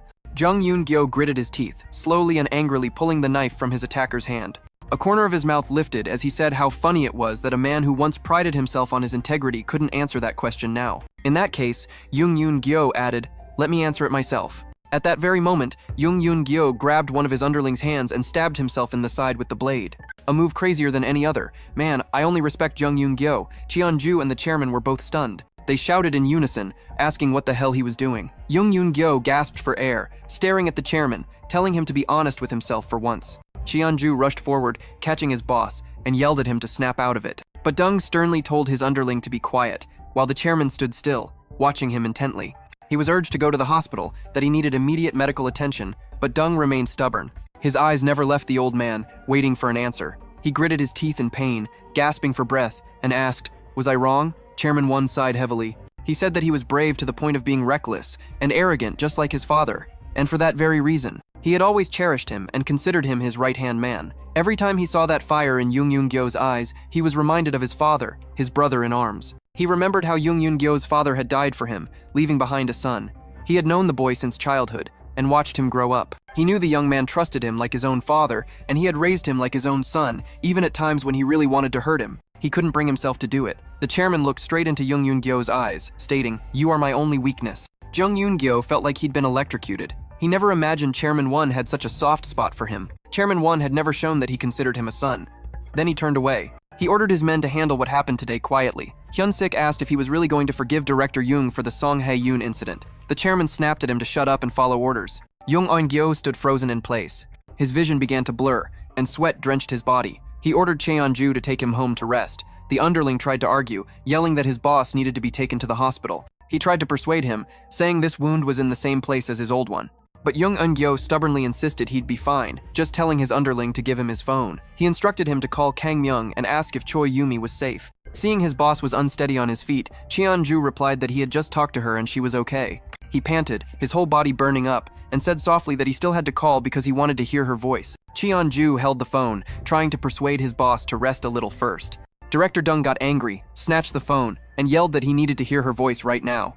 A sharp pain shot through him. "She's fine," he panted, his body burning up, and said softly that he still had to call because he wanted to hear her voice. Cheonju held the phone, trying to persuade his boss to rest a little first. He collapsed onto the floor, still clutching the phone in his hand. His underlings immediately ran to support him. A few hours later, Dr. Lee Taeju was pleased. His vision suddenly went black. Terrified, he felt the world around him sink into darkness as he collapsed to his knees. Leaving the hospital room, Lee Taeju walked away tensely, thinking that no one would have guessed Yumi was with a top figure from Gu Sung, the nation's largest crime syndicate. He collapsed to the floor, still clutching the phone. His men immediately rushed to catch him. A few hours later, Dr. Lee Taeju happily announced the surgery was successful and the director would be fine. Jung Eun Gyo's men were overjoyed. "Thank you, doctor, for saving our boss." Leaving the hospital room, Lee Taeju walked away tensely, thinking that no one would have guessed Yumi was with a top figure from Gu Sung, the nation's largest crime syndicate. "Thank you, doctor, for saving our boss." Leaving the room, Lee Taeju walked away tensely, thinking that no one would have guessed that Yumi was with a top figure from Gu Sung, the nation's largest crime syndicate. He found it strange that they kept asking when their boss would wake up. He was afraid that if anything happened to their boss, they might just send him to the afterlife as well. Lee Taeju went to the vending machine, thinking about Choi Yumi's father, who was also involved with gangsters. Come to think of it, a quiet and sweet girl like her really didn't fit into that picture at all. Suddenly, he heard the panicked voice of a woman, asking for Jung Eun Gyo's room. She was walking so fast that she was stumbling. The bodyguards behind her kept telling her to slow down before she fell. Lee Taeju stepped into Yumi's path. Smiling warmly, he greeted her. She stopped, startled by his presence. He asked if she was here to visit Jung Eun Gyo. She was out of breath, her eyes still stained with tears. She said she was happy to see him, but she had no time right now. As she tried to walk past, Taeju quickly introduced himself as the surgeon who operated on him, and was directly in charge of Jung Eun Gyo's care. Instantly, she lunged forward, grabbing his coat, and rapidly asked how the surgery went, what his condition was, and if he was okay. Clearly, she was extremely worried about him. Taeju forced a smile and tried to calm her down. He said the surgery was a success and he would wake up soon. It's just that the wound was in the same old spot, so recovery would take longer, but he would be fine in the end. So the recovery will take longer, but in the end, Everything will be okay. It was Director Jung who took someone else's hand and stabbed his own stomach, for crying out loud. If he'd let those underlings take the initiative and stab him, he'd be pushing up daisies by now, Mr. Doctor. If he'd let those underlings take the initiative and stab him, he'd be pushing up daisies by now, Mr. Doctor. Allowing her to breathe normally again, she thanked him for his help. Lee Taeju said she could go in to see the patient but reminded her to stay calm and take care of herself since she was pregnant and needed to think of the baby. Allowing her to breathe normally, she thanked him for his help. Lee Taeju said she could go in to see the patient, but he also reminded her to take care and stay calm because she was pregnant and had to think of the baby. Choi Yumi entered the room and saw Dung lying unconscious. His eyes were closed like he was chilling to some relaxing music. Man, they could have at least put him on a ventilator or in the ICU to build some tension. She sat down by his bed, heartbroken and sad. She'd heard he had done this to himself but still couldn't believe it. His eyes were closed like he was chilling to some relaxing music. They could have at least given him a breathing tube or put him in intensive care. She looked at his peaceful face and quietly mumbled that he was a complete idiot. The only thing she ever wanted was for him to be safe, but he couldn't even manage that.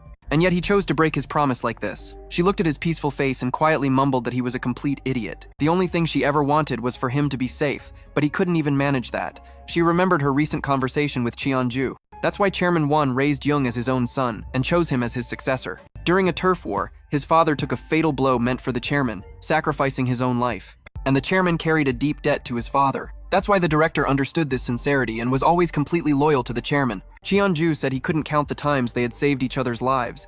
The chairman always held Jung Eun Gyo in high regard, and the chairman carried a deep debt to his father. That's why the director understood this sincerity and was always completely loyal to the chairman. Cheonju also said that if his boss found out he told her this, he wouldn't get out of it alive. But he believed she needed to know the truth that his boss truly cared for her. Knowing everything, Choi Yumi decided to stay by his side, to trust and protect him. She looked at him, and only then did she realize that all this time, he had been just as lonely as her. He just always pretended like he didn't know what loneliness was, or had forgotten how it felt. Now, she could see through his tough exterior. She placed her hand on his, stroking it gently. Thinking his life must have been so empty, he forgot how to feel. Anger surged within her. She cried while shouting at him to wake up. She said he shouldn't just lie there like that he had promised everything would be fine and now he had to explain. Why did he break that promise? With tears streaming down, she sobbed that besides not being able to lose him, she knew nothing else. Choi Yumi wanted him by her side, not just until their baby was born or grew up, but forever. Then she blushed and mumbled that who would have thought she would be sitting here, begging a womanizer like him to stay by her side. Suddenly, a weak voice spoke up with a sly smile. "Who is this?" Crying and clinging onto a womanizer. She looked up into Yoon Gyo's smiling eyes and immediately screamed, her heart bursting with joy. But immediately after, her anger flared up again. With tears still on her face, she yelled that he was a liar. He pushed himself up on the bed, one hand on his side, and smiled, asking why she was so mad. He had heard her last words, and despite everything, he felt extremely happy and content. Then, Jumi shot up and started yelling. He found it even more amusing, wanting her to explain so he'd know whether to comfort or apologize. The happier he looked, the angrier she got, screaming even louder that he had lied to her. He promised everything would be fine, so did this situation look fine? Her pent-up emotions made her scream. She asked why he was unconscious for so long, looking at her with a faint smile, clearly enjoying her reaction. She snapped back to her senses, saying she misspoke, and adding that she hadn't really been waiting. She sat down, her voice sulky and reproachful. "Were you trying to die for real? Why would you want to do that?" Yang Jio smirked and said she wasn't very talkative, was she? She was rattling on like a rapper and hadn't let him get a word in. He asked what lie she was talking about, since he was still alive as promised. She said he couldn't have been sure he would survive, but he cut her off, telling her not to worry, that even if the whole world ended, he would still live because he had promised her. She frowned and asked how he could be so sure of such things when he wasn't immortal. Jung Gyo simply replied that he never gambled on something he wasn't sure of. She looked at him with concern, asking how he could be so sure everything would be okay, especially when he had injured himself. He calmly replied that this wasn't the first time, so he knew exactly where to avoid vital organs. Choi Yumi felt a surge of irritation and asked if he was bragging about it. Suddenly, he leaned towards her, getting as close as possible, and then did something that stunned her. He suddenly lifted her sweater, staring intently at her stomach, and she gasped in anger. Immediately after, he pulled her onto his lap. With a sly look, he asked why she had gotten so thin. He asked if she had been eating and threatened that he had already given orders. He'd made it clear to his men that they had to taste her food first before giving it to her, so why was her waist so thin? Choi Yumi replied shyly that she had eaten. Suddenly, the door burst open and someone rushed in, causing her to leap off his lap. Her eyes widened in surprise when she saw the uninvited guest was her mother, who strode in with her usual cold expression. Choi Yumi was stunned, not knowing whether to be worried or flustered by this sudden appearance. The woman didn't even bother with a greeting, making her exclaim, "Mom, what are you doing here?" She ignored her daughter, coldly saying she should probably introduce herself, that she was Yumi's mother and the wife of director Choi. She approached, worriedly asking why her mother came. Her mother calmly replied that he was, after all, the father of her daughter's child. When she heard he was injured, she decided to visit, continuing to ignore her daughter.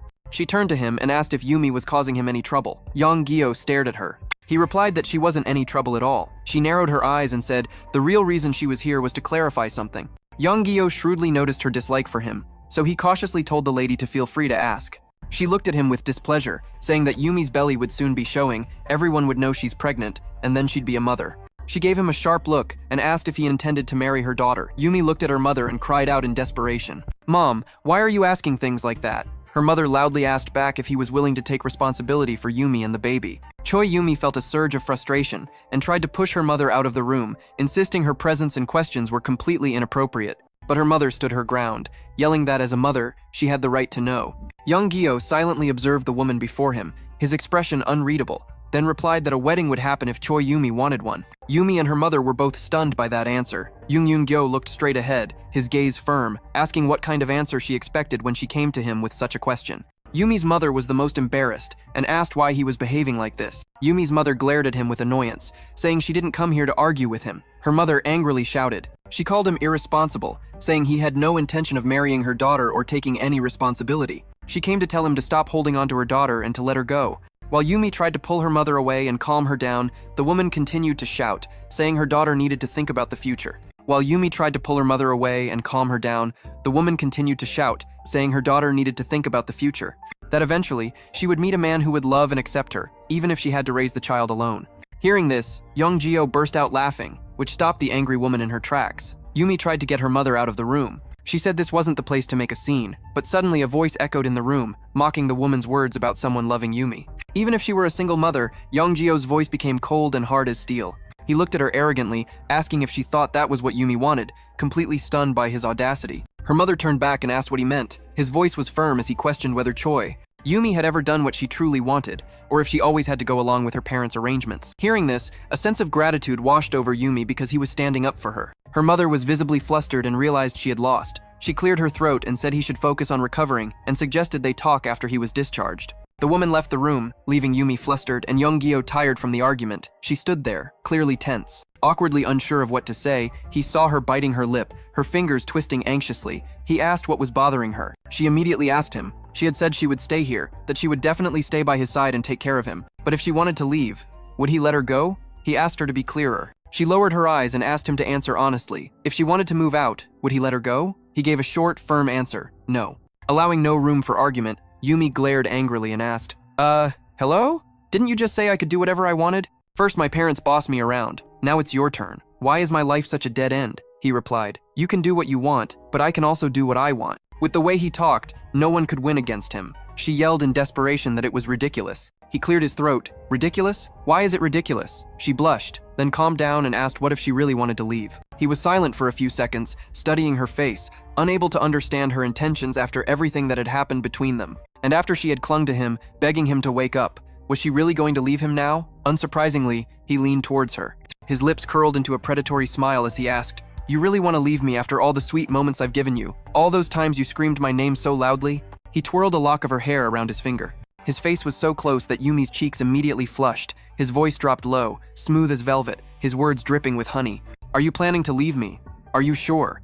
Jung Gyo looked at her with an intense, captivating gaze. Noticing her pupils dilate and her breath quicken, he smugly leaned back, crossed his arms, and said he wouldn't believe her. For a moment, Choi Yumi got angry again, calling him a cunning snake. She stood by the vending machine, impatiently tapping her foot, thinking about how much she had worried about him, only for him to wake up. Impatiently tapping her foot on the floor, thinking about how much she had worried about him, only for him to wake up. He was back to his usual self, arrogant and overly confident all of a sudden. She blushed as she realized she had been genuinely worried about him and had even admitted it to him. Her heart began to race. She felt embarrassed as if she'd been caught doing something wrong, but she couldn't deny it or lie to herself. She had truly worried about him so much she couldn't sleep, not understanding when he had become so important to her. She remembered him asking, "Has anyone ever asked you what you want?" and how fiercely he had sided with her in front of her mother. Blushing, she thought that this was the first time someone had genuinely cared about her wishes. Jung Gyo was the first person to value her opinion.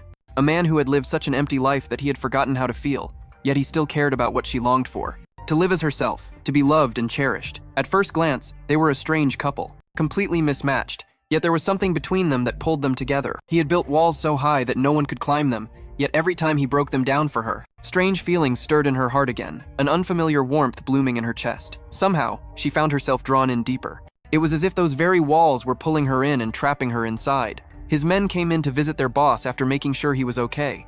They left the room one by one, after which Cheonju stayed behind to report that the chairman had asked about him, the director's condition, and promised to visit the next day. He said he was annoyed with too many visitors and ordered them to leave. As he left the room, Cheonju wished the boss a good rest and asked his sister-in-law to take care of him. She worriedly told him to rest more and not to think about work right now, Eun Gyo. He grumbled that if a little thing like this could knock him out, they would have had to plan his funeral long ago. A few mosquito bites are nothing. He then chided her for only eating sweets and snacks, telling her to go have a proper meal. Jumi replied that she only bought some milk. She asked why he did not like sweets, and Eun Gyo sighed heavily. In a grumpy voice, he asked, "Are you trying to be a smartass?" Instead of answering, he patted the edge of the bed, signaling her to lie down next to him. She blushed and said sitting on the chair was fine, but then obediently climbed onto the bed, saying she would listen to him today. Eun Gyo's eyes glinted predatorily, his lips curling into a mischievous smirk. He asked, "While I was away, did you take care of things down there?" Choi Yumi blushed, angrily calling him a pervert, but he just smirked, saying, "That is exactly what you like about me." She blushed even more, scolding him for saying such things. Especially when their child could hear, Eun Gyo openly enjoyed her embarrassment with a sly grin. He feigned innocence, asking if the baby would be happy that its mom and dad were enjoying their time together. It felt strange for her to hear him use words like mom and dad. She asked if the book he just bought taught him to talk like that. Suddenly, she felt his hand gently touch her, then softly caress her slender waist. Eun Gyo stared at her, asking why she thought they needed a book for this. Then he suddenly pulled her closer. She blushed, trying to protest that this was a hospital and someone could walk in at any moment, but he just smiled. He said this was a VIP room and he had paid a lot of money to ensure no one would disturb them. It is completely soundproof, so do not worry, baby. Feel free to let loose. He leaned down to kiss her, but she still resisted, even though she desired it just as much. She worried his men might be standing outside the door and could hear them. But he just replied that he had ordered everyone to leave when they were getting busy. Jumi blushed again, realizing his subordinates could guess what they were doing in the room, even though nothing had actually happened yet. She said he was crazy, especially since he had just woken up from a serious injury. Eun Gyo just smirked, replying that it meant she should help him relax and have a little more fun. She sighed heavily. She asked if he had really told his men to leave. He smiled and asked if he had ever lied to her. Then he laughed again, saying this would be fun. He liked how she blushed, but could not refuse. Choi Yumi thought that every time she was near him, she unleashed a beast she never knew she had. She wondered if he felt the same way. Did he lose his composure like she did?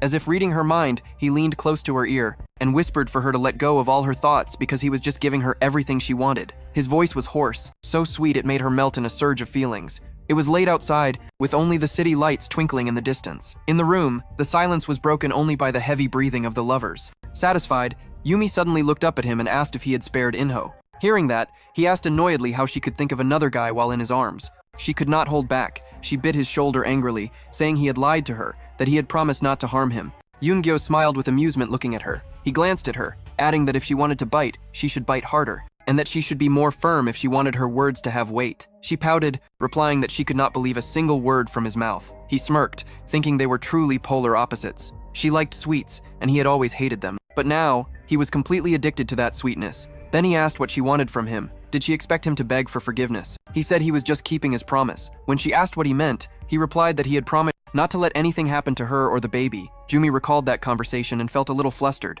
Admitting that he had indeed acted to protect them, she still said she was against harming others. Right after, Eun Gyo gently lifted her chin with his finger, telling her to look straight at him. Their eyes met, and her heart pounded again. His lips curved in satisfaction as he said he liked seeing her like this. But Jumi looked at him with wide eyes, caught in a whirlwind of emotions. He did not take his eyes off her. He had never thought he could be with someone. Before, he always drew a line and kept his distance, not wanting to get into unnecessary trouble. But now, here they were, and it was indeed a bit troublesome. But because of that, he felt happy to be with Choi Yumi. He suddenly asked if their little peanut-sized thing had grown, and she immediately protested, telling him their child was no longer as small as a peanut. Then she suddenly remembered that the doctor in charge was coming to check his wound. He replied that he had ordered his men to turn away anyone who came near the room while they were busy. She blushed, realizing the doctor might have heard what just happened in the room. She yelled, calling him crazy and asking how he could be so careless. In front of others, he just smirked, clearly not caring at all in his heart. He thought to himself that he enjoyed these arguments with her more than anything else.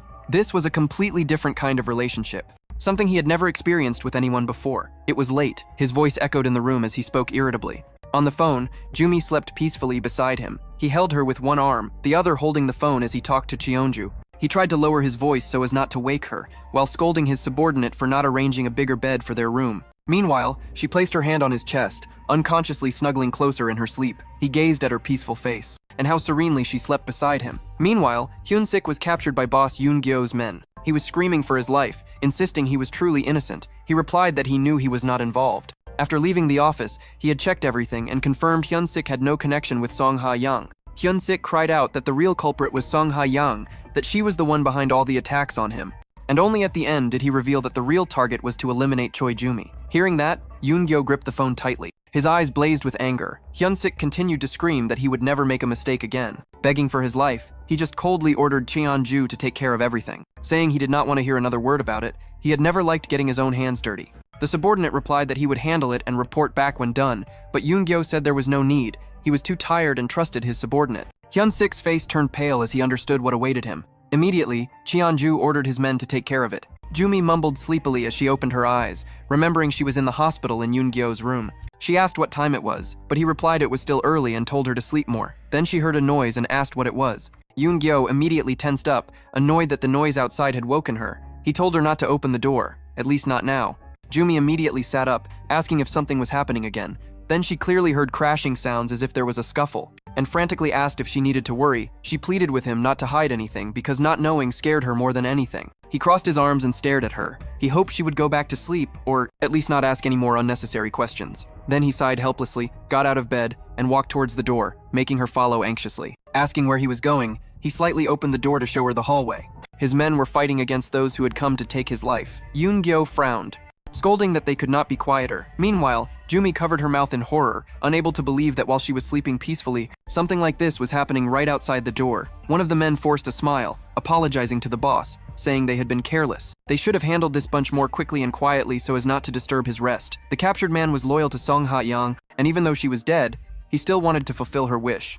Yoon Gyo's subordinates held him tightly, asking if he was out of his mind to threaten the boss in this situation. Suddenly, Yumi saw a small knife fall to the floor. Fear surged through her again. Yoon Gyo noticed her state, silently blaming himself for letting her come out. Then he quickly hugged her, reassuring her that there was nothing to be afraid of. Then he said harshly that behaving so rudely like this is unacceptable, especially when his princess is resting during her pregnancy. He scanned the room with a cold gaze, coldly declaring that if anyone startled his princess and his little angel, they would all be punished. The captured guy kept screaming that it was all their fault. He glared angrily at the two of them, despite being restrained. He still struggled to break free, screaming that they would pay. Eun Gyo stood still, calmly holding Jumi in his arms. He knew that his world was a place where the only way to survive was to kill others, where society was built on a strict order and the law of the strongest. Now he had to take advantage of this situation, but strangely, his heart pounded as if for the first time. He raised a hand to shield her frightened face. In the next moment, he gently covered her eyes with his palm, standing behind her as if to shield her from the whole world. He said that pregnant women should only look at beautiful things. Then he told her to go back to her room and ordered his men to take care of things quickly. Kang Myung was still holding the guy, but Yoon Gyo gave him one last look, ordering them to make sure that man never appeared in front of him again. A few days later, things settled down, and Choi Yumi went back to work at the cafe. The bell on the door chimed, announcing a new customer. She turned to say hello but froze on the spot. Jung Hyung smiled brightly, greeted her, and said it had been a while. He walked up to the counter and asked if she had a minute. She stood there frozen, wondering what he wanted or why he was here when they had already settled things last time. Finally, they sat down at an empty table. She asked him why he was here, and he said that he now knew. It was Yumi who spread the rumors about her and asked why she had not told him sooner. Choi Yumi calmly sipped her tea. She said he knew exactly what kind of person Yumi was. She always gets what she wants, no matter the cost. She said that from the very start, she knew she would be the victim and had planned to stay quiet, but eventually, she could not stand it any longer. Even so, she had no regrets. Jung Hyung said it was his fault for letting everything happen and causing Jumi so much pain and suffering. He admitted he should have realized things sooner and never trusted that woman. Jumi said that in the past, she might have blamed herself for the problems in their relationship, but now she did not care anymore. She was not going to get involved in their affairs again, and she did not care what they did. She looked him straight in the eyes, her voice proud and firm as she told him to give Yumi a message. If she ever dared to hurt her again, she would not just take it, she would fight back immediately. Yeah, that is right. Now she has got some powerful backup. Before, she was too scared to speak up, afraid of getting in trouble. Try messing with her now, and her husband will deal with you in a heartbeat. Now, she does not care anymore about anything to do with their lives. He felt defeated, lowered his head, and quietly apologized. She just watched him. She thought that in the past, she might have felt sorry for him having to apologize, but things were different now. The corner of her lip curled up as she thought about how interesting life was. She was much stronger now, but she simply said she hoped that they had cleared the air and he would not seek her out again, because if an ex-boyfriend shows up again and that mafia husband of hers sees him, that day will be his death anniversary for sure. But now, there was nothing left between them. It was time for Jumi to put an end to it all and forget the past, as she now had a reason to move on. Sometime later, while Jumi was working at the cafe as usual, Yoonju gasped in shock when she learned her boss was pregnant. Jumi blushed, saying she just did not want to trouble them when they asked who the baby's father was. Jumi flushed a bit. She did not know what to call their relationship. After all, everyone would assume they were married, but that was not the case at all. Then she smiled, saying he was on his way and she would introduce them. Yoonju noticed Inho and looked unusually calm, so she asked if he already knew. The boy just scratched his head. He admitted that he had accidentally found out Yumi was pregnant and kept it to himself to avoid putting her in a difficult situation.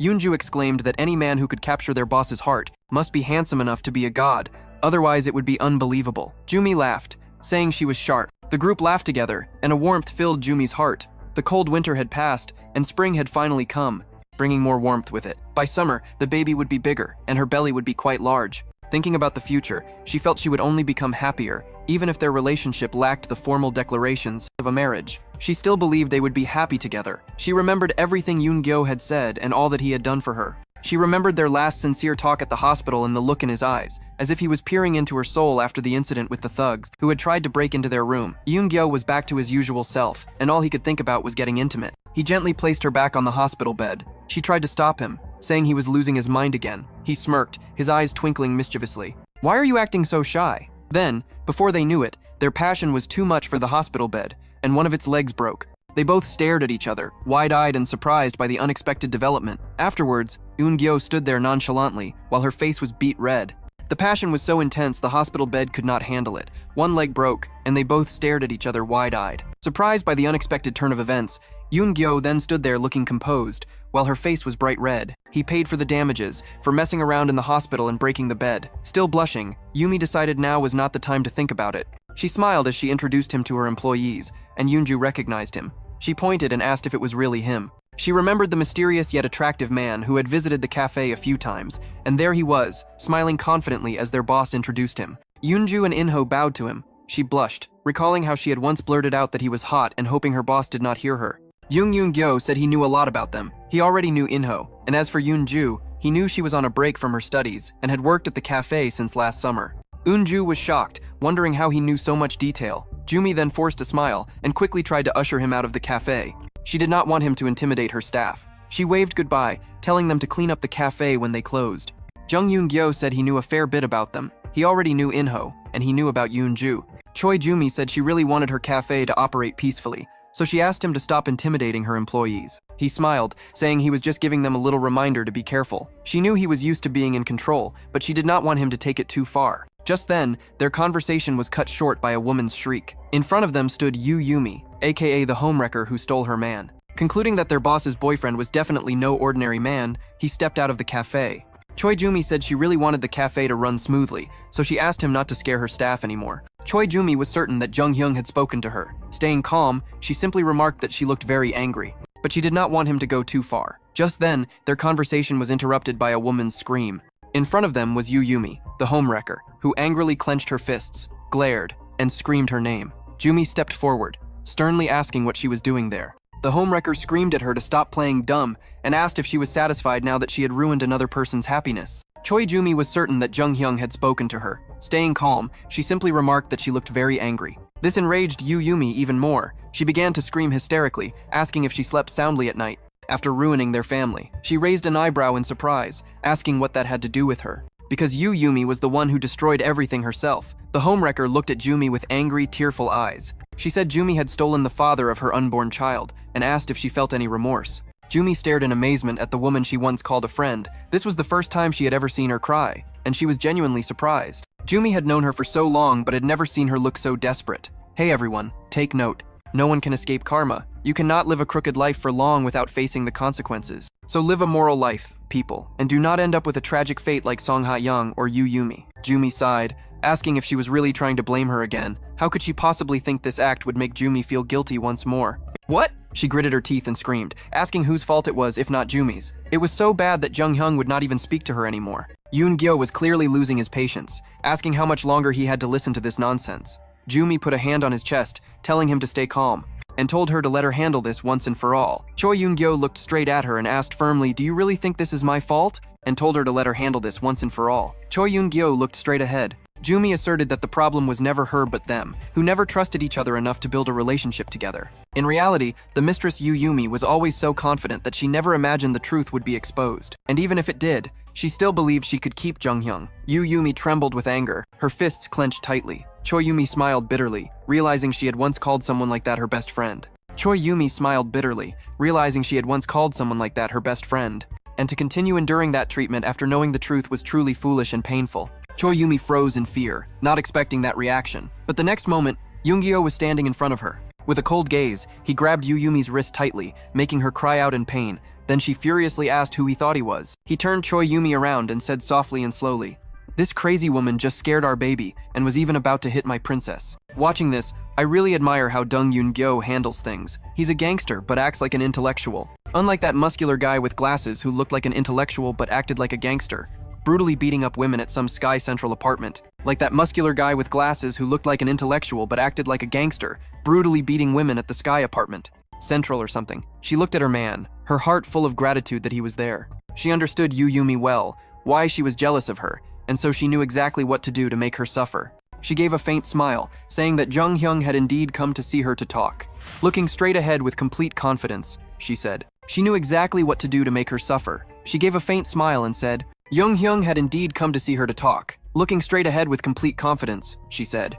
Before, I might have put up with that kind of treatment, but not anymore. She added that if anything happened to her child, she wouldn't let it slide. She reminded her that in case the mistress forgot, her father is a gangster. Yu Yumi tensed up, not recognizing her old friend, and asked what she meant. She just replied that now she would also play dirty, choosing to be a little threatening. Then she deliberately took Yeongjae's hand, saying she had a prenatal appointment and no more time to talk. She also got revenge on the mistress for the previous coffee incident, saying that whenever she's free, she should come by her cafe for coffee, that the coffee is great and it would be her treat. Hey, this was truly a complete victory. Yu Yumi, burning with anger and jealousy, kept shouting after them as they walked away, but Choi Yumi continued to stride on confidently. Her back straight, not looking back, Jung Eun Gyo was proud of his woman, smiling as he asked what she was planning. He looked confident, but he saw a flash of worry on her face. She held his arm tightly. She said she wanted him to be as sweet as possible to her, continuously linking his arm and telling him to put on an act, as if they were a couple madly in love. He asked why they had to pretend. She replied that he might not understand.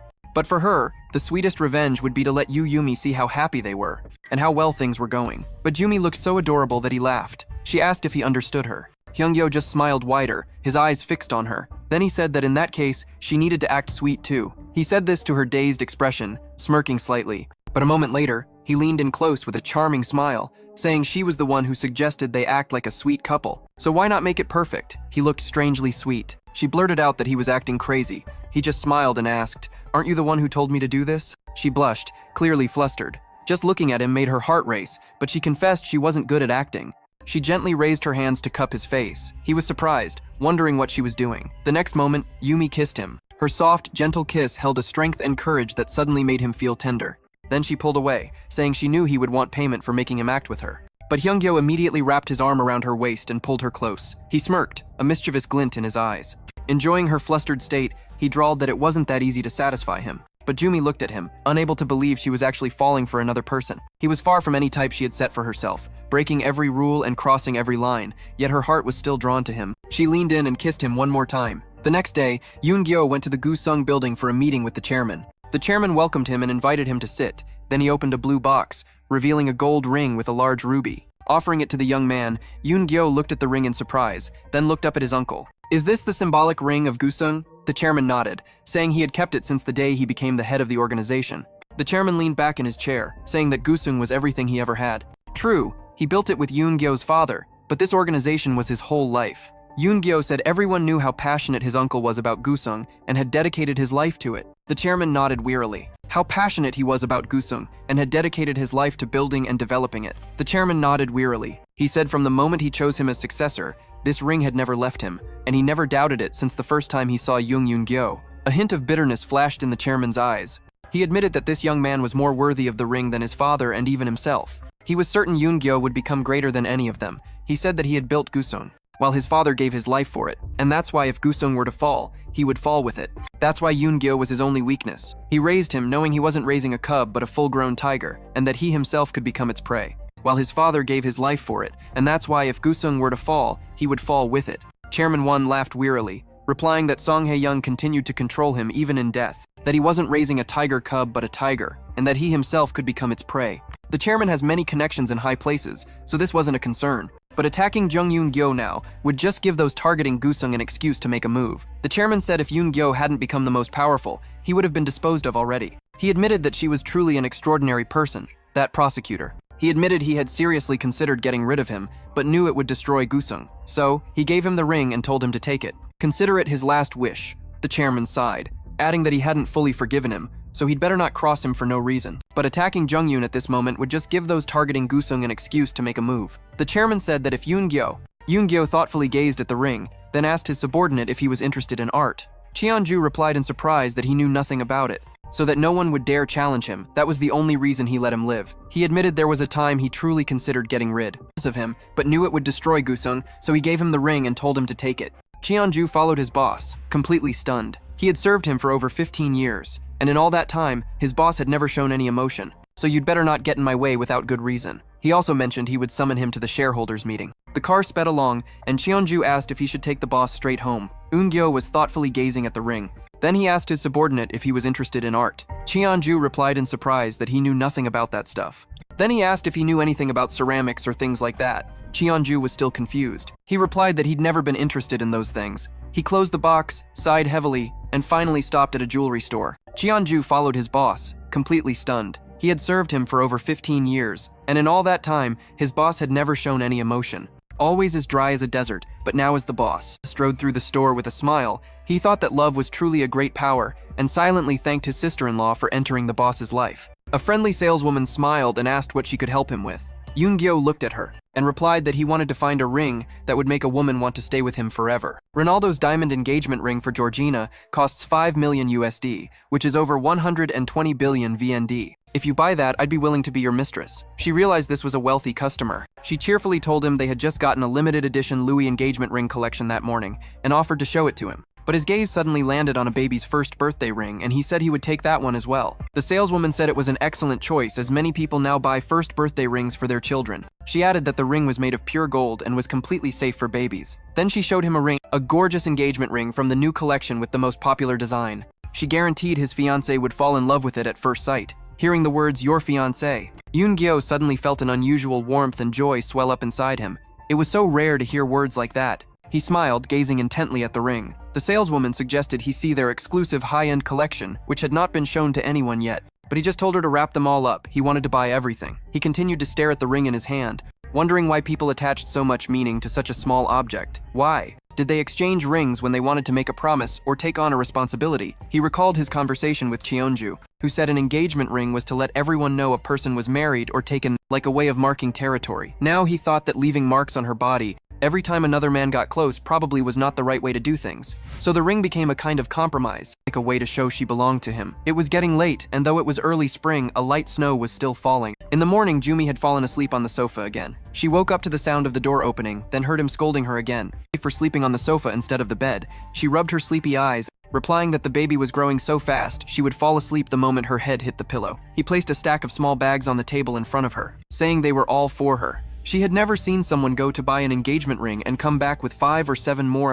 Was he planning for her to wear one on each finger? Jumi asked, stunned, "What is all this?" He smiled nonchalantly and replied, "Shackles." She felt uneasy because with him, that could very well be the literal truth. She looked up at him warily, asking, "Shackles like handcuffs?" Eun Gyo was clearly amused by her reaction. He even said that idea was not bad, but as she started opening each gift, she could not stop wondering. She did not know if he was joking or being serious, and was curious about what was inside, unable to guess what was next. Then in her hands was a box holding a gorgeous engagement ring. Her eyes widened in shock. She was speechless, unable to believe what she was seeing. Seeing her confusion, Eun Gyo felt satisfied. He feigned calmness and said, "This is what people usually give when they want someone to be with them for life, unless I am mistaken," he added, though he was smiling. but his heart was pounding with excitement. Yumi finally found her voice and asked why he called an engagement ring shackles. He smirked and replied it was a gentle warning to anyone who dared to lay their filthy hands on her. She pouted, replying that it sounded strange coming from the person who touched her the most. She asked why he bought so many rings when one would have been enough, but then she saw another one and paused. She recognized the design. Covering her mouth to hold back tears, she asked if this was the baby's first birthday ring. Her heart swelled with affection and tenderness for this man. Jung Eun Gyo stood beside her smiling and said it seemed he had chosen correctly this time. Yumi could not hold back her tears anymore.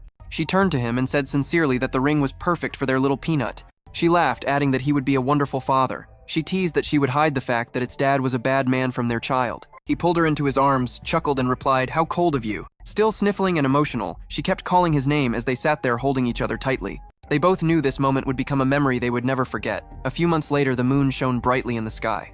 Yoon Gyo sprinted to the maternity center. He rushed straight to the delivery room while Cheon-ju asked, "Is not the due date still a week away?" It was, and Jung Eun Gyo's heart was pounding with anxiety. His subordinate mentioned he had scheduled a business trip to Japan before the due date. Smirking, he added, "Looks like the boss's kid inherited its father's impatience, making us rush back from Tokyo to Seoul at the speed of light." Finally, they saw Kang Myung and his men already waiting. As he approached, he anxiously asked about his wife. Though speaking to his superior, his voice trembled. Kang Myung replied that his sister-in-law had been waiting for him. The door opened and he saw Choi Yumi on the bed with her back to him. Hearing footsteps, she turned and finally recognized it was Yoon Gyo. Seeing she was okay, he sat down his legs feeling weak with relief. He asked her how she was and how her body was feeling. Yumi gently stroked her large belly and replied with difficulty, "I feel like I am in hell." Despite his worry, Yoon Gyo wanted to cheer her up, so he teased, "Are you sure you can handle giving birth?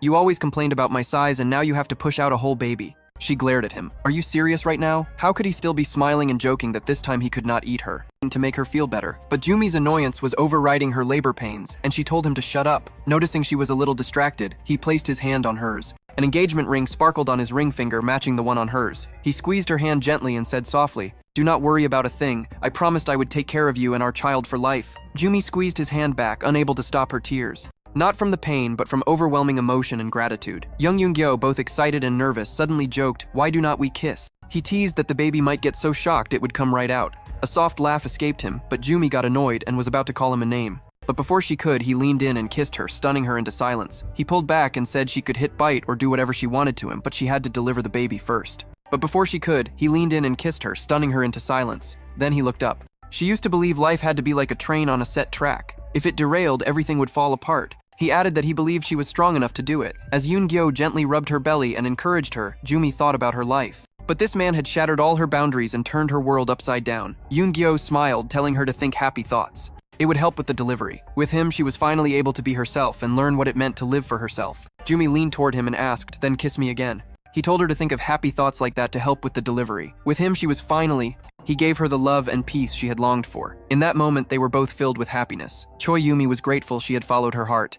He smirked, leaned in close, and told her to hold on to him to make it easier. Then he kissed her again. Thank you, dear readers, for joining me on this story's entire journey. Absolute threshold. I truly hope everyone fully experienced all the emotions. Thank you, dear readers, for joining me on this story's entire journey. As for side stories, if I get 10 comments, I will continue to make them for you all. Your support is priceless. It is about the ups, downs, and love of Jung Eun Gyo and Choi Yumi, not just waiting for the steamy scenes, okay? A note on the side stories. See you in the next video. I really look forward to seeing you in the next stories. See you in the next video. See you in the next video.